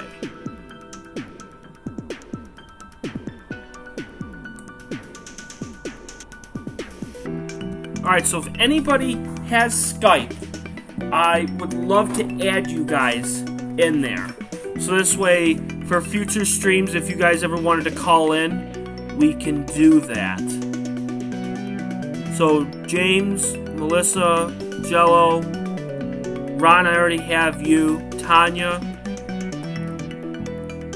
I think there was another James here. Star. I think, Star, I had you somewhere. I can't remember. No, I don't have Star. Let's see here.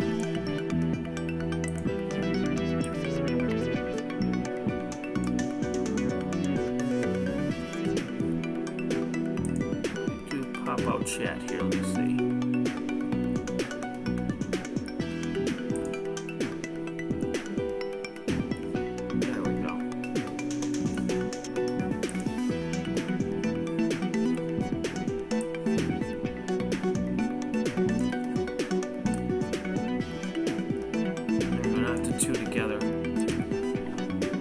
Is it the same? Let me see.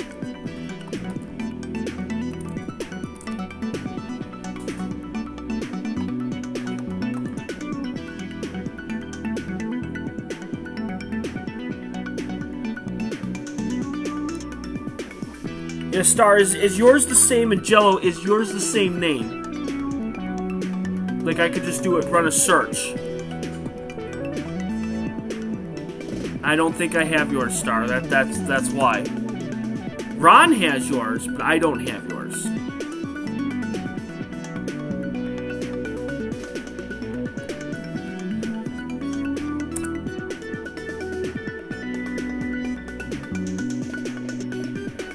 So if you could search for me.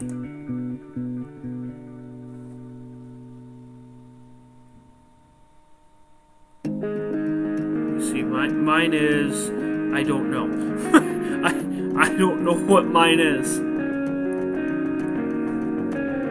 Okay.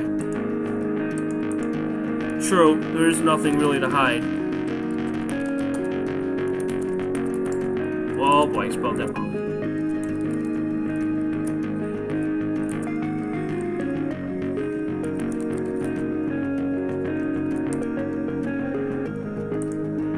gotta be you.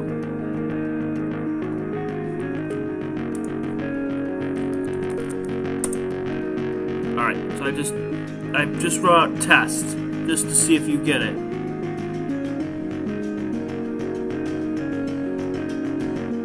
Oh yeah, I think I might.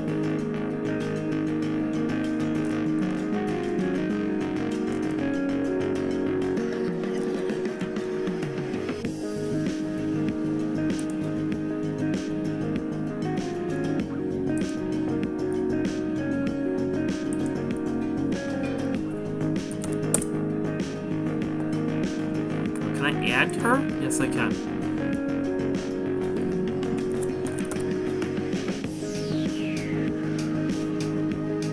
Okay. Gotcha. Alright, so now we got 2 people now. Thank you, Ron.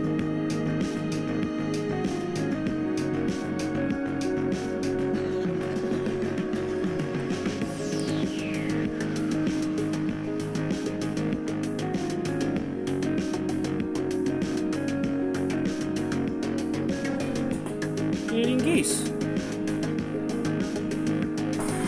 So one on the charger here.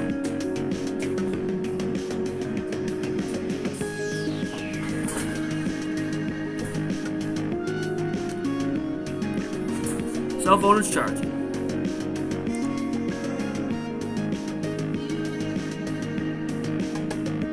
Why am I still taking pictures through this crap? I'm not gonna get anything.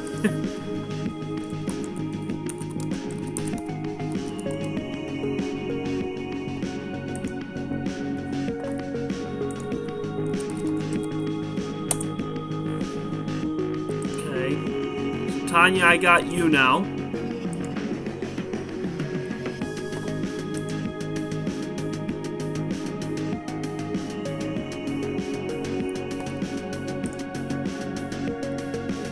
Yeah, Star, I already got yours. Perfect.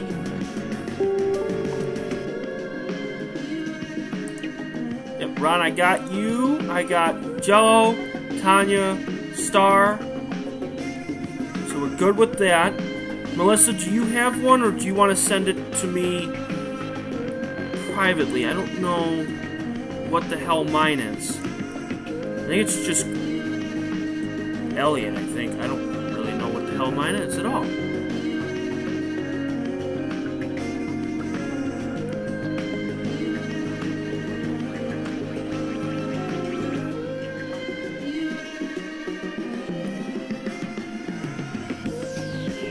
I don't have Skype, don't even have Face Tweet either. That's okay, James, it's alright.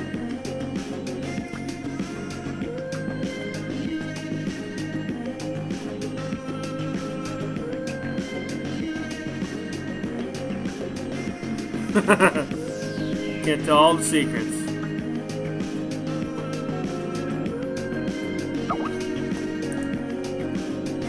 Oh, so that's what it is? Oh, okay. Well, there you go.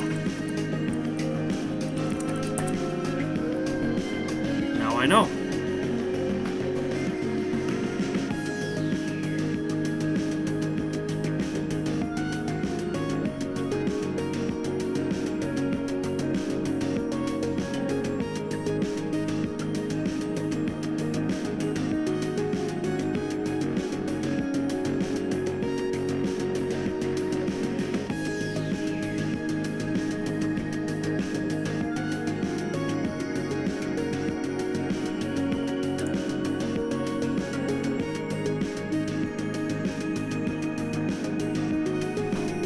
Waiting to see if the clouds go away, which probably won't.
go out there real quick just to see if there's a break in the clouds, if there's somewhere on the west side. Let's see.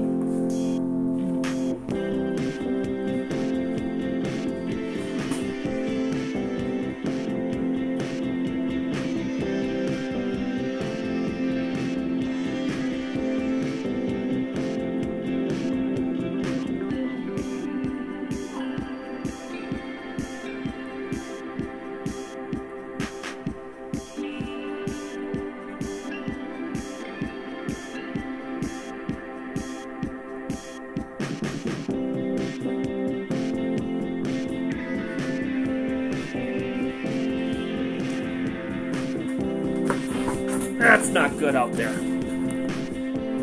There's not even a sucker hole or anything out there.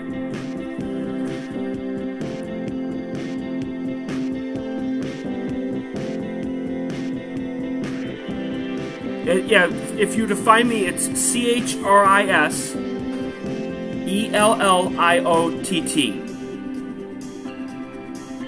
So it's Chris Elliott.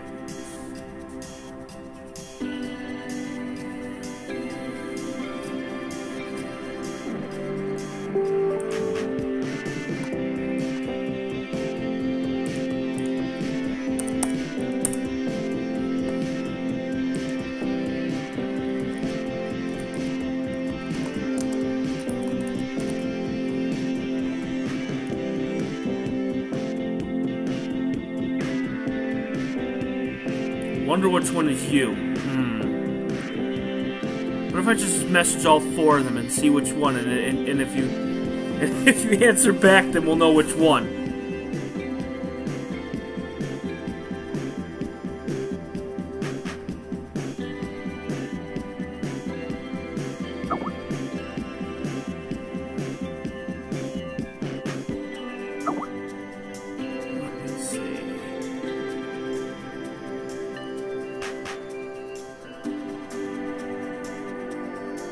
Wonder what color the icon is. It's either purple, peach, dark purple, or pink.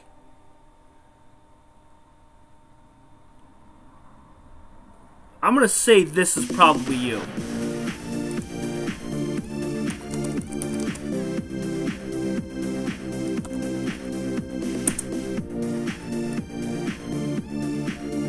Nope, I was wrong. So I just I just sent it to the wrong person.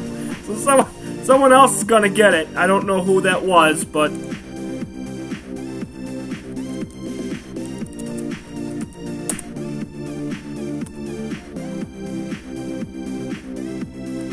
so some other Melissa's gonna get a message.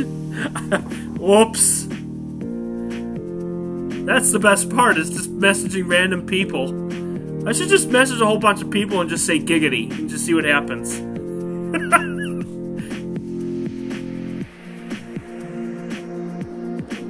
So now we got everybody, so that's fantastic. And I probably won't do any calls until I upgrade my RAM, because what's going to happen is if I run Skype with all the programs that I have on here, it's probably going to slow the system down. Most likely.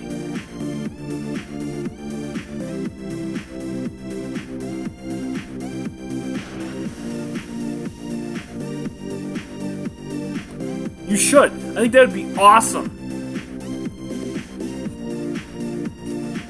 You should just text somebody and say, "Is your fridge running?"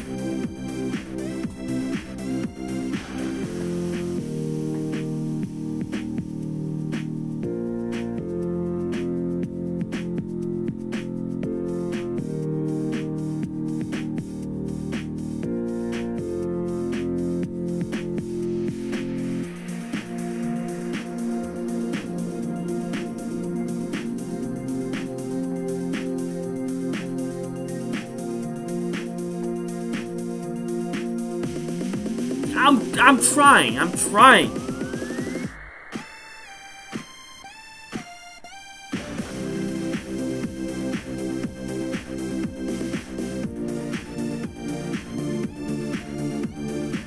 No, I messaged you back, but I also messaged a different Melissa. So I'm sure that's somebody different.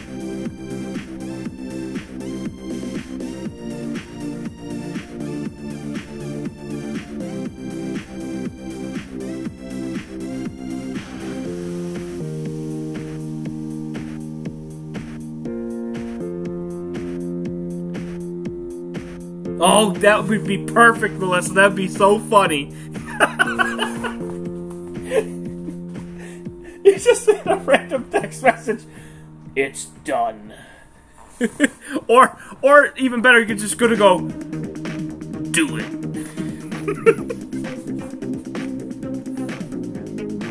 Oh my god, that'd be so funny. It's always nipple. That's awesome.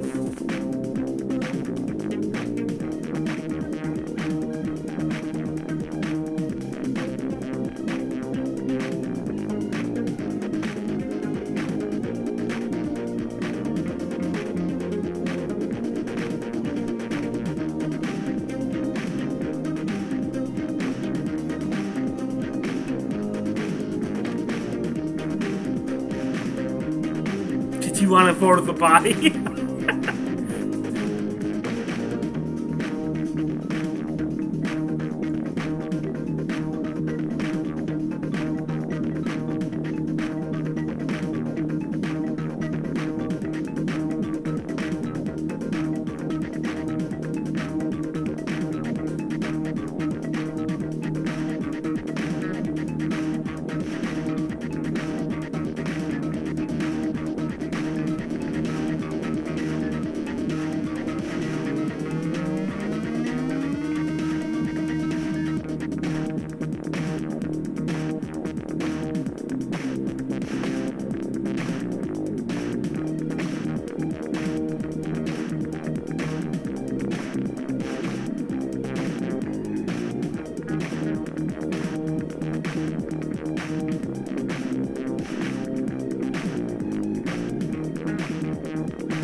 Oh god.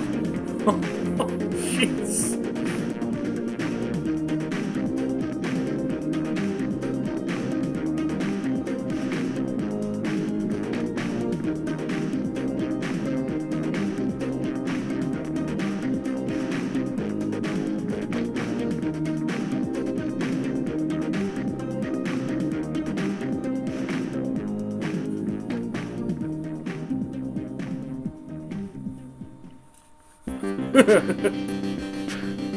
That's funny.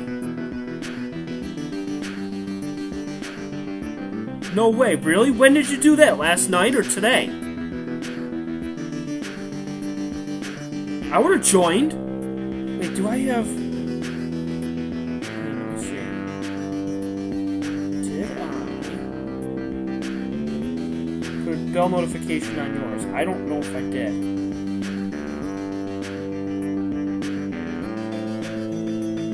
I did. I put it, and it didn't show up.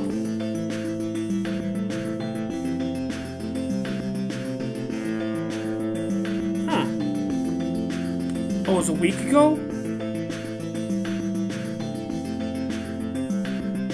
I see the crepes.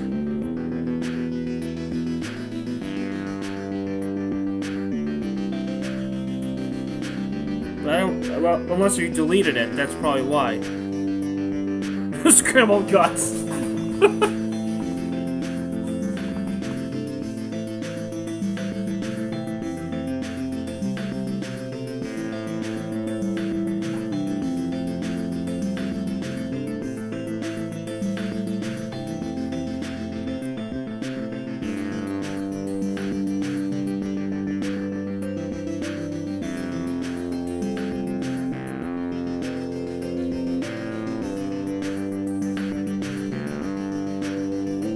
Oh, okay, that's why you delete your streams, okay. Deleted 100 streams?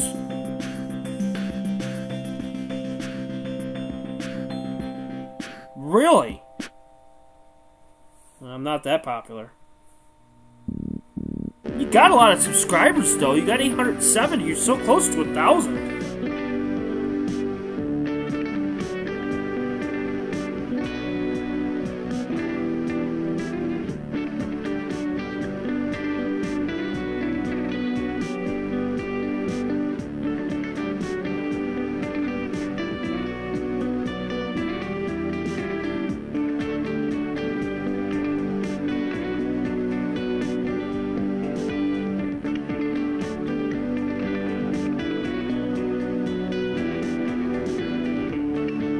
Wow.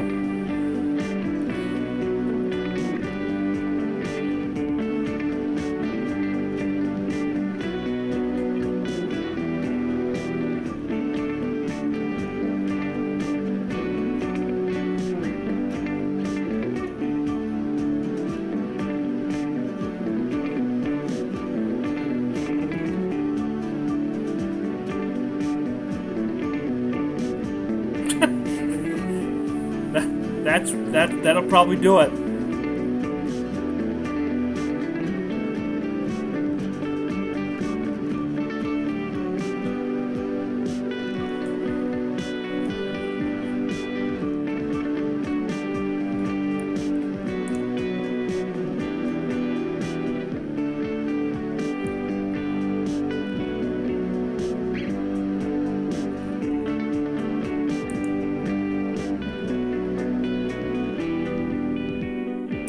Exposure to so much clouds. Ridiculous.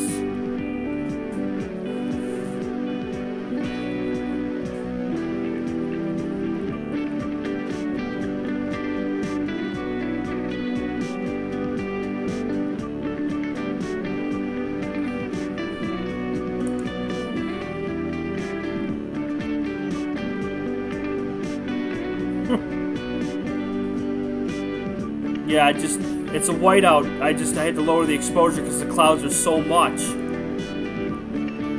have to even lower it down even more. How about 1 second? Yeah, it's... wow.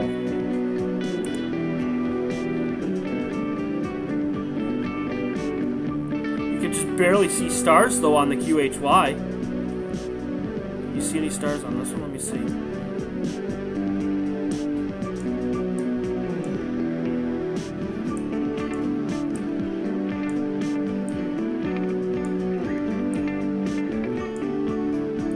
Barely.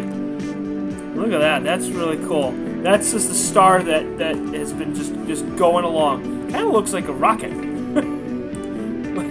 but it's not anything because the guiding's off. I didn't want anybody to keep hearing the ding, ding, ding the whole way through.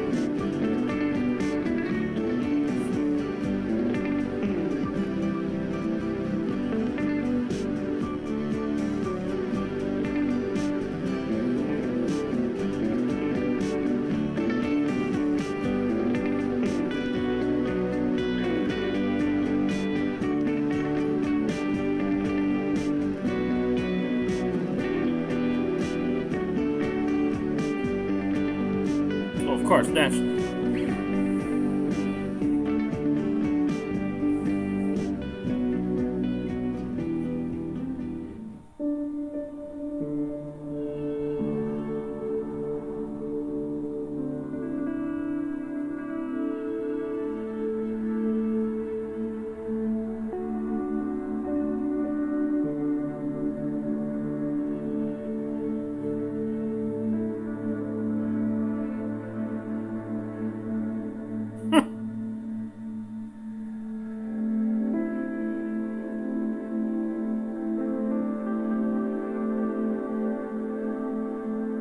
Really?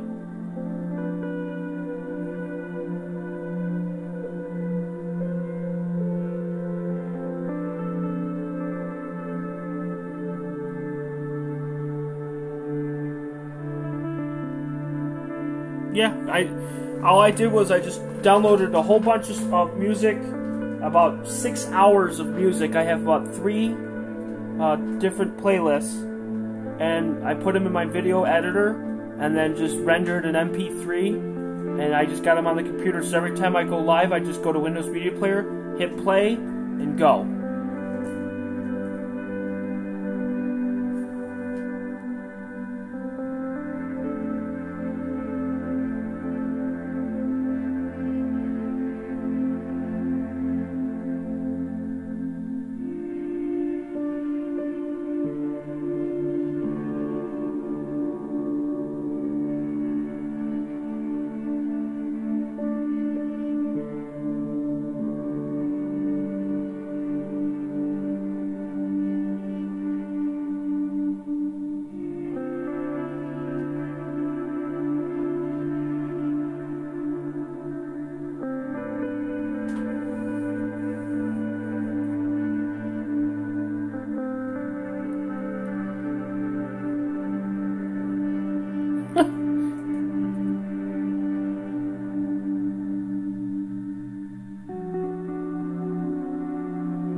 Oh God.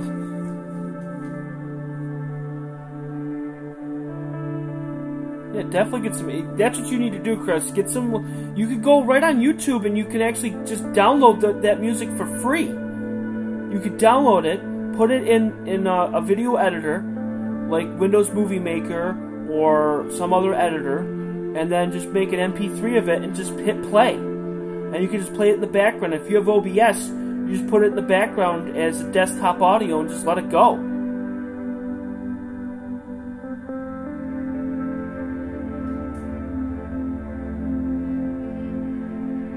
They are very strict with music. But if you go to the audio library on YouTube, they have a whole bunch of free music that you can use for free. You don't have to have copyrights or anything like that. You can just go and just put it on there.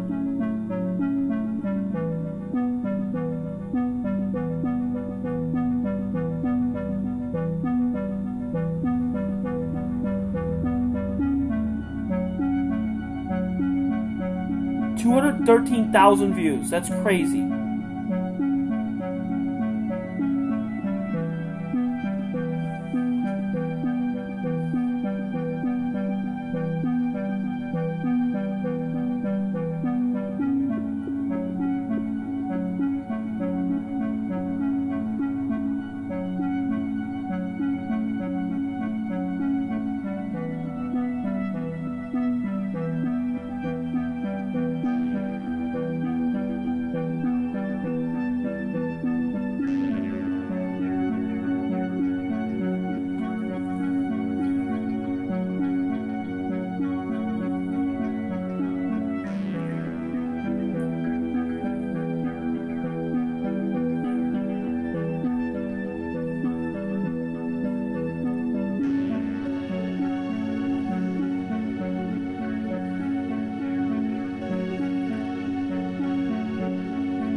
Nice.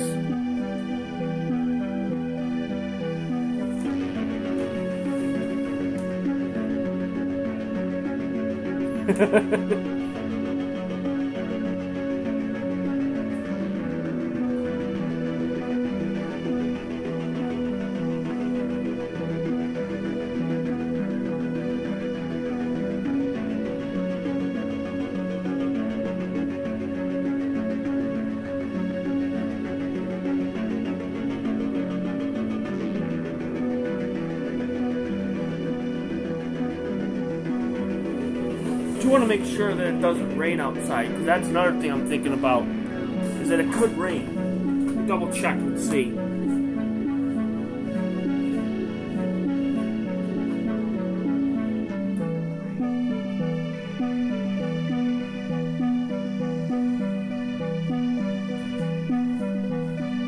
I may bring the stuff in, I don't know. Oh.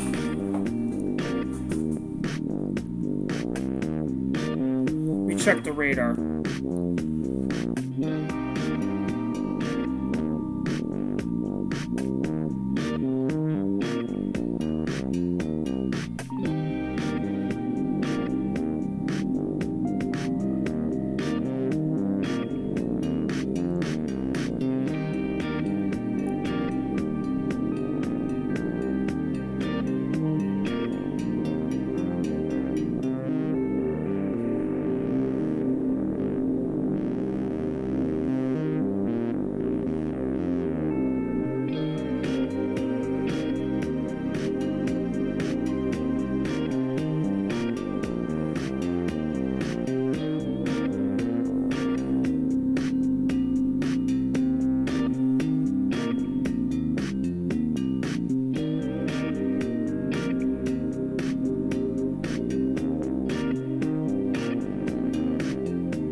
Hello,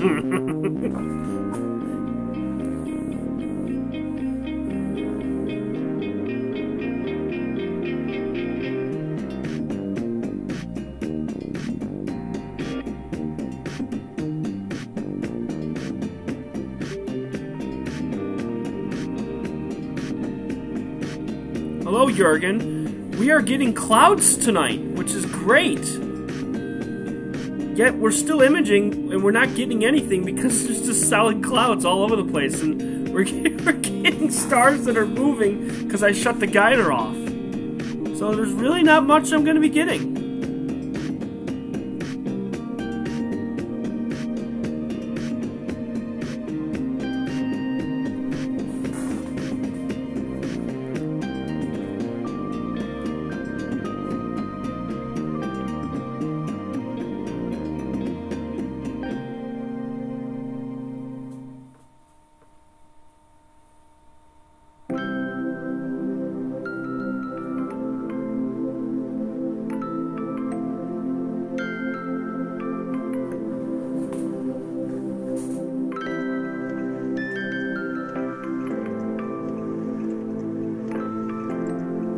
What black dot?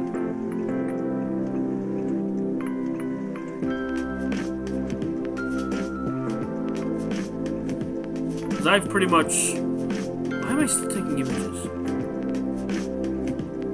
I'm actually controlling it inside a climate control. That's where I'm controlling it right now. So I'm actually sitting inside in a hallway, pretty much.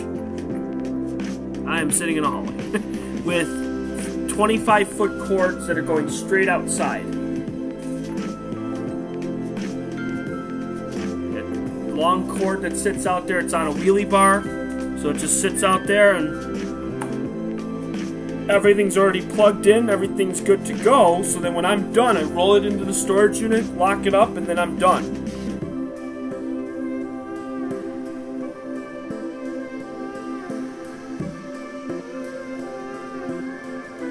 So I'm going to be on for just about another 10 more minutes, and then I'm going to probably call it a night, because the clouds are still bad. I don't know why I'm still... You know, I'm going to stop taking images, because there's just no point. There's no point of taking images, so I'm going to just end that. It's going to beep, so just be aware. It's going to beep. I'm just going to end that. I'll put up the first image so at least you can see it. At least we're not going to look at yellow. Oh, we'll do it that way. There. You can at least see something, I guess. Better than nothing. And at least I'll pull that up so that way you can see that. So that way at least it doesn't look horrible. There, we got something there. There we go.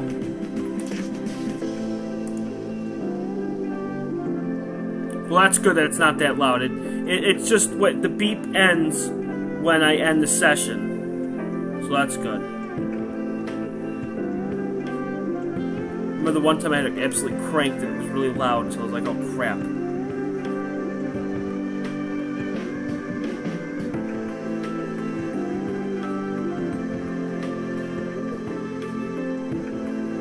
Yeah. I did my show today, Tanya. I'm actually in the midst of editing it, and I should have it done. I was going to do it today, but I had a lot of stuff going on. All you do is 12 p.m. God, no, I can't do 12 a.m. It's 12 p.m., and it's 12 to 1, Tuesday, every Tuesday, and it's just me just talking about astronomy, pretty much. And all it is, what I do is I try to get an interview from an astronomer, could be anywhere, and I want to get someone for next week, so if anybody wants, they could step up, and then I can interview them either live or pre-recorded, and all I just ask for is just 10 minutes of their time. That's it. And they could talk about anything they want. Anything. I could just interview them, ask them certain questions. What dot do you see? What are you talking about?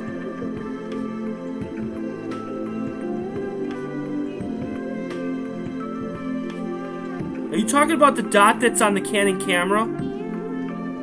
Like that big circle? That's the progress bar. Yeah. That's like if I were watch, if I were to take an image, for instance, like if I were to just do all it is just the progress. If I go to frame and focus, okay? And I hit snap image. Okay? It's gonna go around in a circle.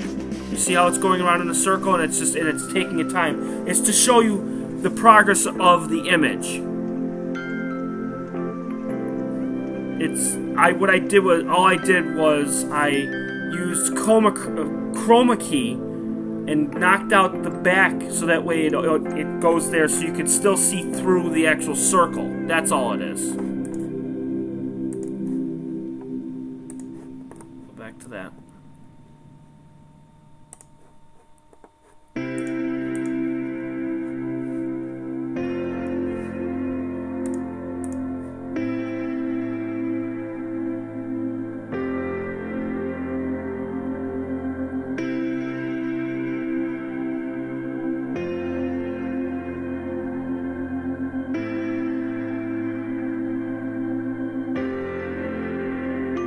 Yes, good music is essential. Gotta love good music. Ron does his own show from 10 a.m. Eastern Time to 12 p.m. Eastern Time. So for 2 hours, Monday through Friday, right on Mixlr, he actually does his own show. And he plays music, he talks about current events, he watches The Price is Right, which is his favorite show. And he usually has me on Tuesdays and Wednesdays. I usually come on for a few hours. He's trying to get other people on. He has a couple people who were on the chat earlier. Venus is usually on. Star is usually on. And we just pretty much, it's a tight-knit community which we just love to talk about pretty much anything. Ron read the football scores one day. He talks about certain things, current events and politics sometimes.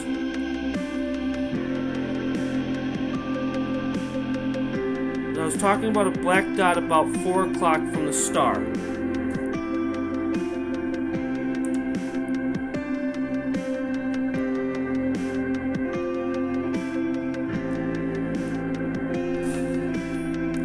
That might be a dust mote. I think I know what you're talking about. Right here.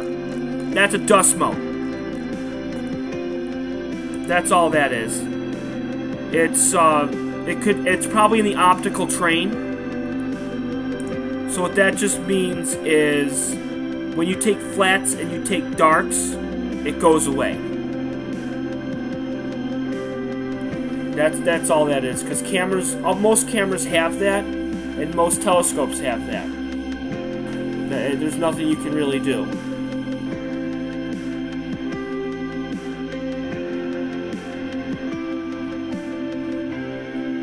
Make it yellow. Well, I can't make it yellow.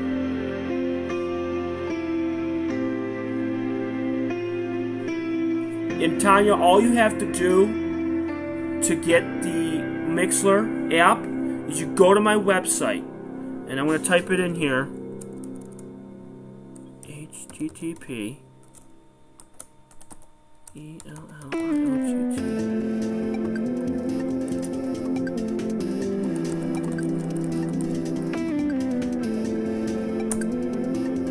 Oh, I screwed it up. Darn it, son of a bitch. I forgot the www. What the hell's wrong with me? God damn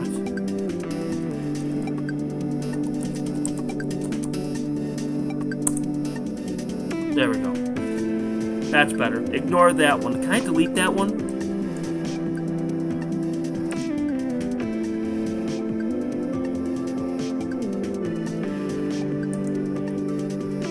Yes, I can. Okay, remove that one. Okay, there we go.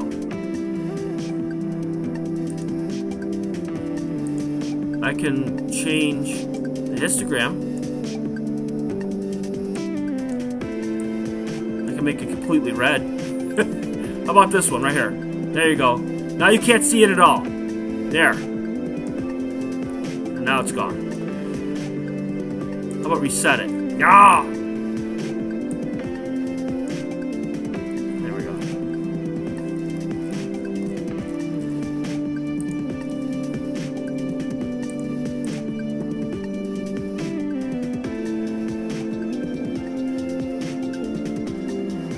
Yeah, so actually, Tanya, what you just do is you go to my website, and then right at the left-hand side, there is... You know what? Actually, here's what I could do. I'll just show you my website right on here. So if anybody is new and hasn't seen it before, just go right to it. And you can actually watch it yourself. Here, let's pull it right up. I got nothing else to do. What the hell? Okay, so this is my website. It's going to take a little bit to load, because it's a lot. And plus I'm streaming at the same time. So here we go. So there's my show right there. It started on September 11th, which was last year. Or last week, not last year. And if you scroll down to the left here, you have radio right here. And then right here you can do through your Apple iPhone, Google Play, Windows for your computer, or Mac for your computer. Any of these four, and these will go right to the actual app, and then you can download it right there. You can even play it right from my website, but you'll only be as a guest. You won't be able to chat in the chat room. So you would just download one of these, and then for my show, I'm going to have like an archive down here, so you'll be able to listen to my shows from episode 1 all the way to, well, episode 2. I've only done 2. So this is the easiest way to do it, because if you go to Mixer, then you're gonna go through the whole thing and go back and forth. This way, it'll take you right to the download screen, and then you can just download it straight from there. It's super easy. Really, really easy. And by the way, the best way to get Sky Safari 6, I don't know if it's still free. It was free as of early September. I don't know how long they're running it for, but it's supposed to be free. I don't know when, but it's supposed to be usually like $3 or $4. So, but you can get it from iOS, or you can do it through Android, one of the two. And then another thing is for QHY, I'm working on it, but I'm actually starting to get their cameras up on my site. So be on the lookout for that. I'm going to be putting a whole bunch of stuff on here for cameras, ranging anywhere from, you know, a $400 camera up to possibly a $2,000 or $3,000 camera. I'm going to put all the stuff in there, and it will actually take right to the payment screen, and you can actually pay it right up, pretty much right up there.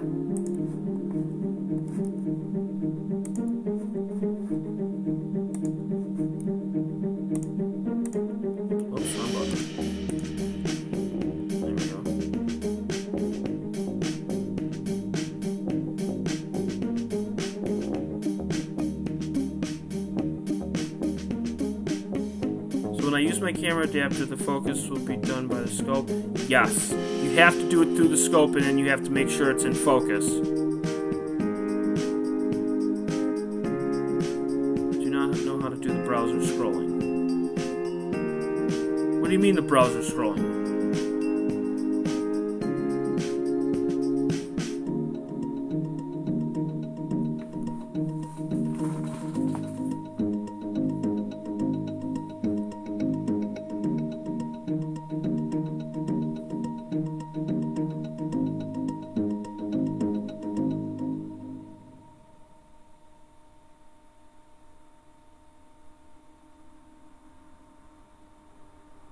And by the way, people, I should know within the next couple of days. I'm still waiting for QHY to get back to me. I know I showed you some of the cameras that I have on my website. Still waiting for them to get back to me. They sent me to somebody out in California yesterday. My question is, how long do you have to wait before you have to email somebody a second time? Because I emailed the guy, we're now going on 48 hours now. So we'll see what happens. But I'm only going to be on for another couple more minutes, and then I'm just going to end it. Unless if you guys want me to go a little bit longer, it's up to you guys. I can't really do much more. there's no rain in the forecast, which is good, so nothing's going to get soaked out there. But I see that we have like 14 or 15 people on the stream right now.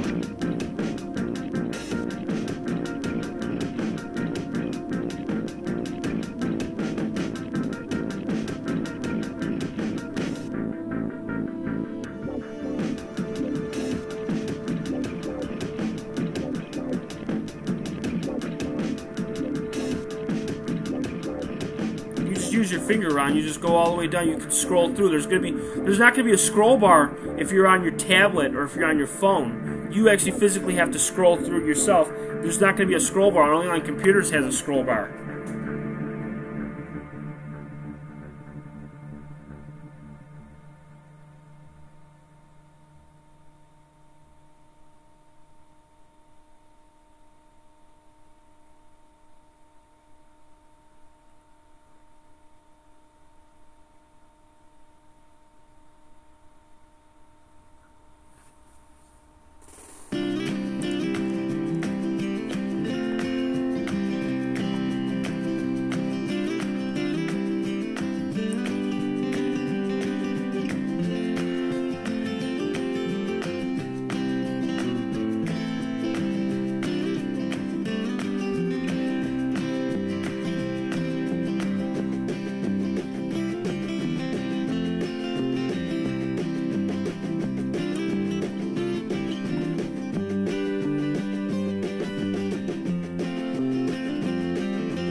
Yeah, there's still a lot of clouds, so... Yep. What do you think, people? Do you think it's time to close up?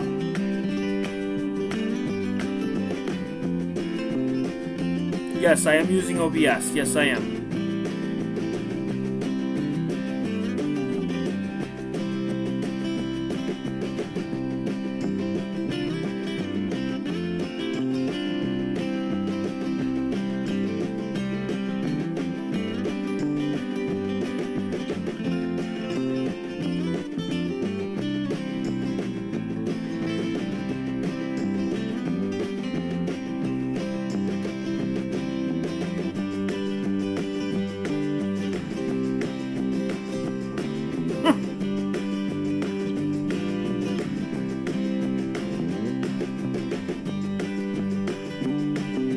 Problem is, if I had a camera here, you wouldn't really see much because it's complete dark in here.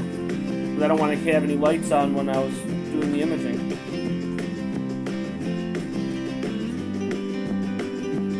Oh, you did get a shoestring cable. Okay, good.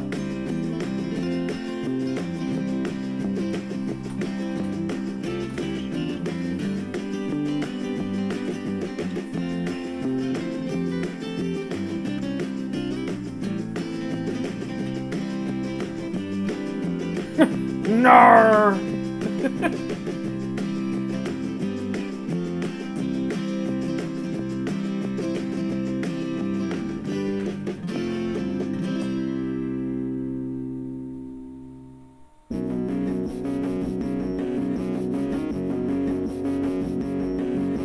That's what I did.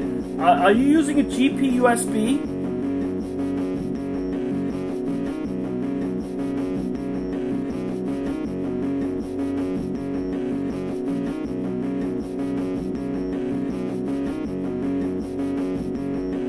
Yeah, it's 135 here.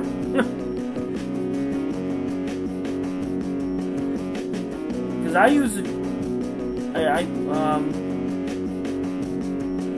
Yeah, I use a GP-USB on mine. What it does is it connects to the mount for guiding. Because you can actually do on camera if you really wanted to, but when I go to PhD 2, I used GPU-USB, and I never really had a problem with it. It always seemed to work perfectly fine for me. I had it. I just moved it from the CG5 to the AVX, and never had a problem with it. It's expensive, but I love it.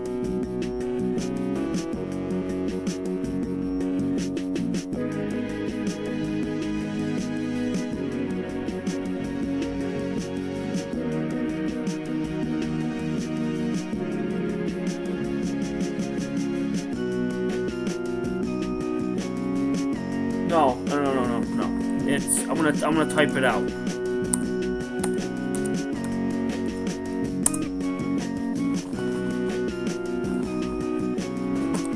It's from Shoestring Astronomy.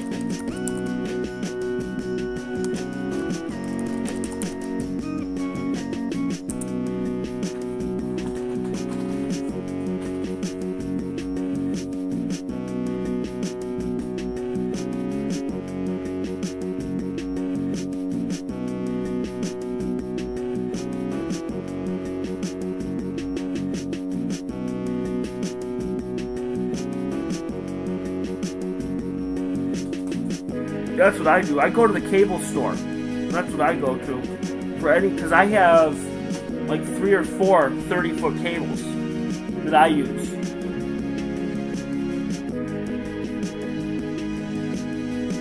And just run them from the laptop all the way outside. And then I have a 7-port hub out there for all the cameras and guiding and tracking and this and that. Everything, 2 heaters, it's just ridiculous how much stuff I have out there. And then the 7-port hub that goes into one, and then takes the one long cord into the laptop because I don't have 35 ports onto my laptop.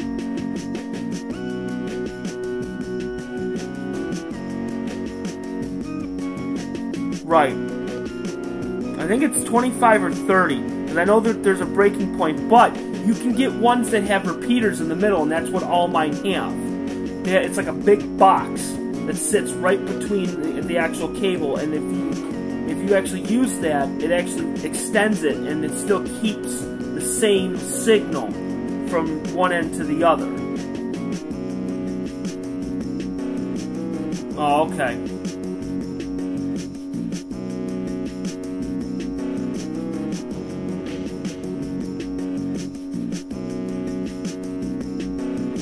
My favorite is the 100-foot Cat 7 cable that I'm using for internet. And I have like probably about 5 feet to spare. So I'm 100 feet from my router.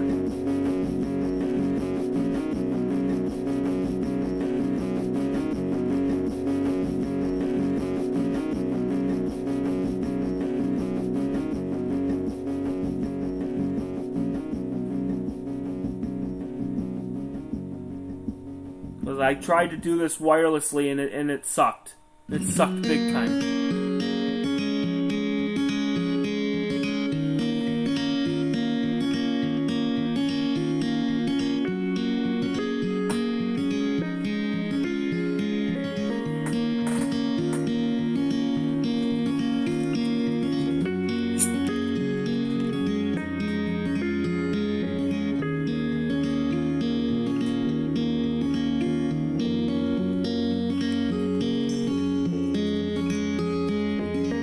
Really, right now, the only screen that I have going that's actually active is the main camera. That's it. Everything else has pretty much come to a halt.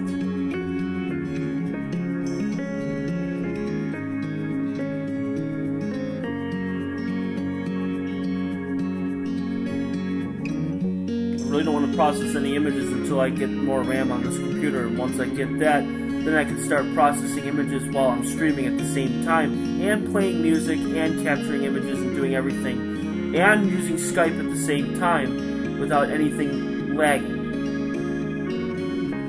Yeah, Tanya, I'm about to call it a night here. It's 1:40 in the morning, and we're not making much headway for anything. Unless there's anything else anybody has to say, or any questions or anything out there.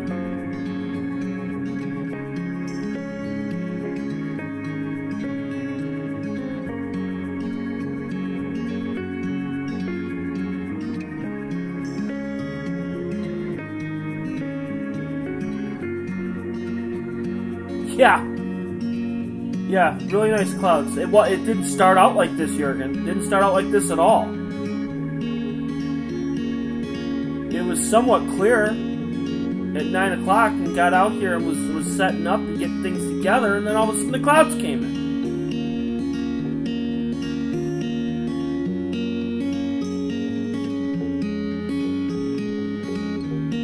Yes, they are.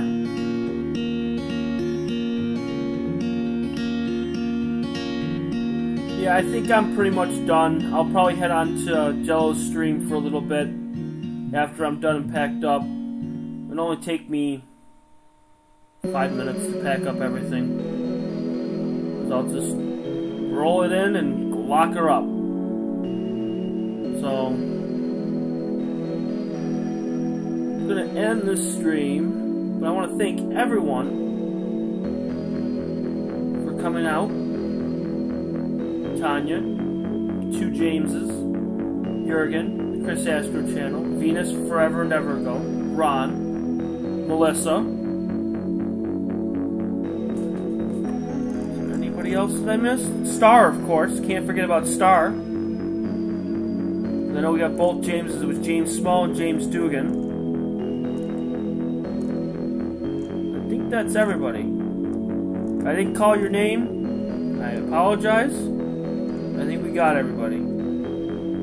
But it does mean a lot to me to knowing that you guys are here, chatting away. Sometimes it's not PG, and that's fine. There's no age restriction. I don't care. You guys can talk about whatever you want. Perfectly fine with me. The next time I'll be out here, I'm not really sure yet at this point. Might not be until Saturday is the next time I'll be out here. And hopefully by that time, 2 things will happen. One, I'll have a full-time sponsor from QHY. And 2, I'll have a freaking answer from Celestron because I'm going to call them tomorrow morning because I'm pissed off about them. So I'm going to hope that I can get an answer from them for the Go 2. So with that being said, thank you everyone, and I will see everybody later. Have a great night. Bye.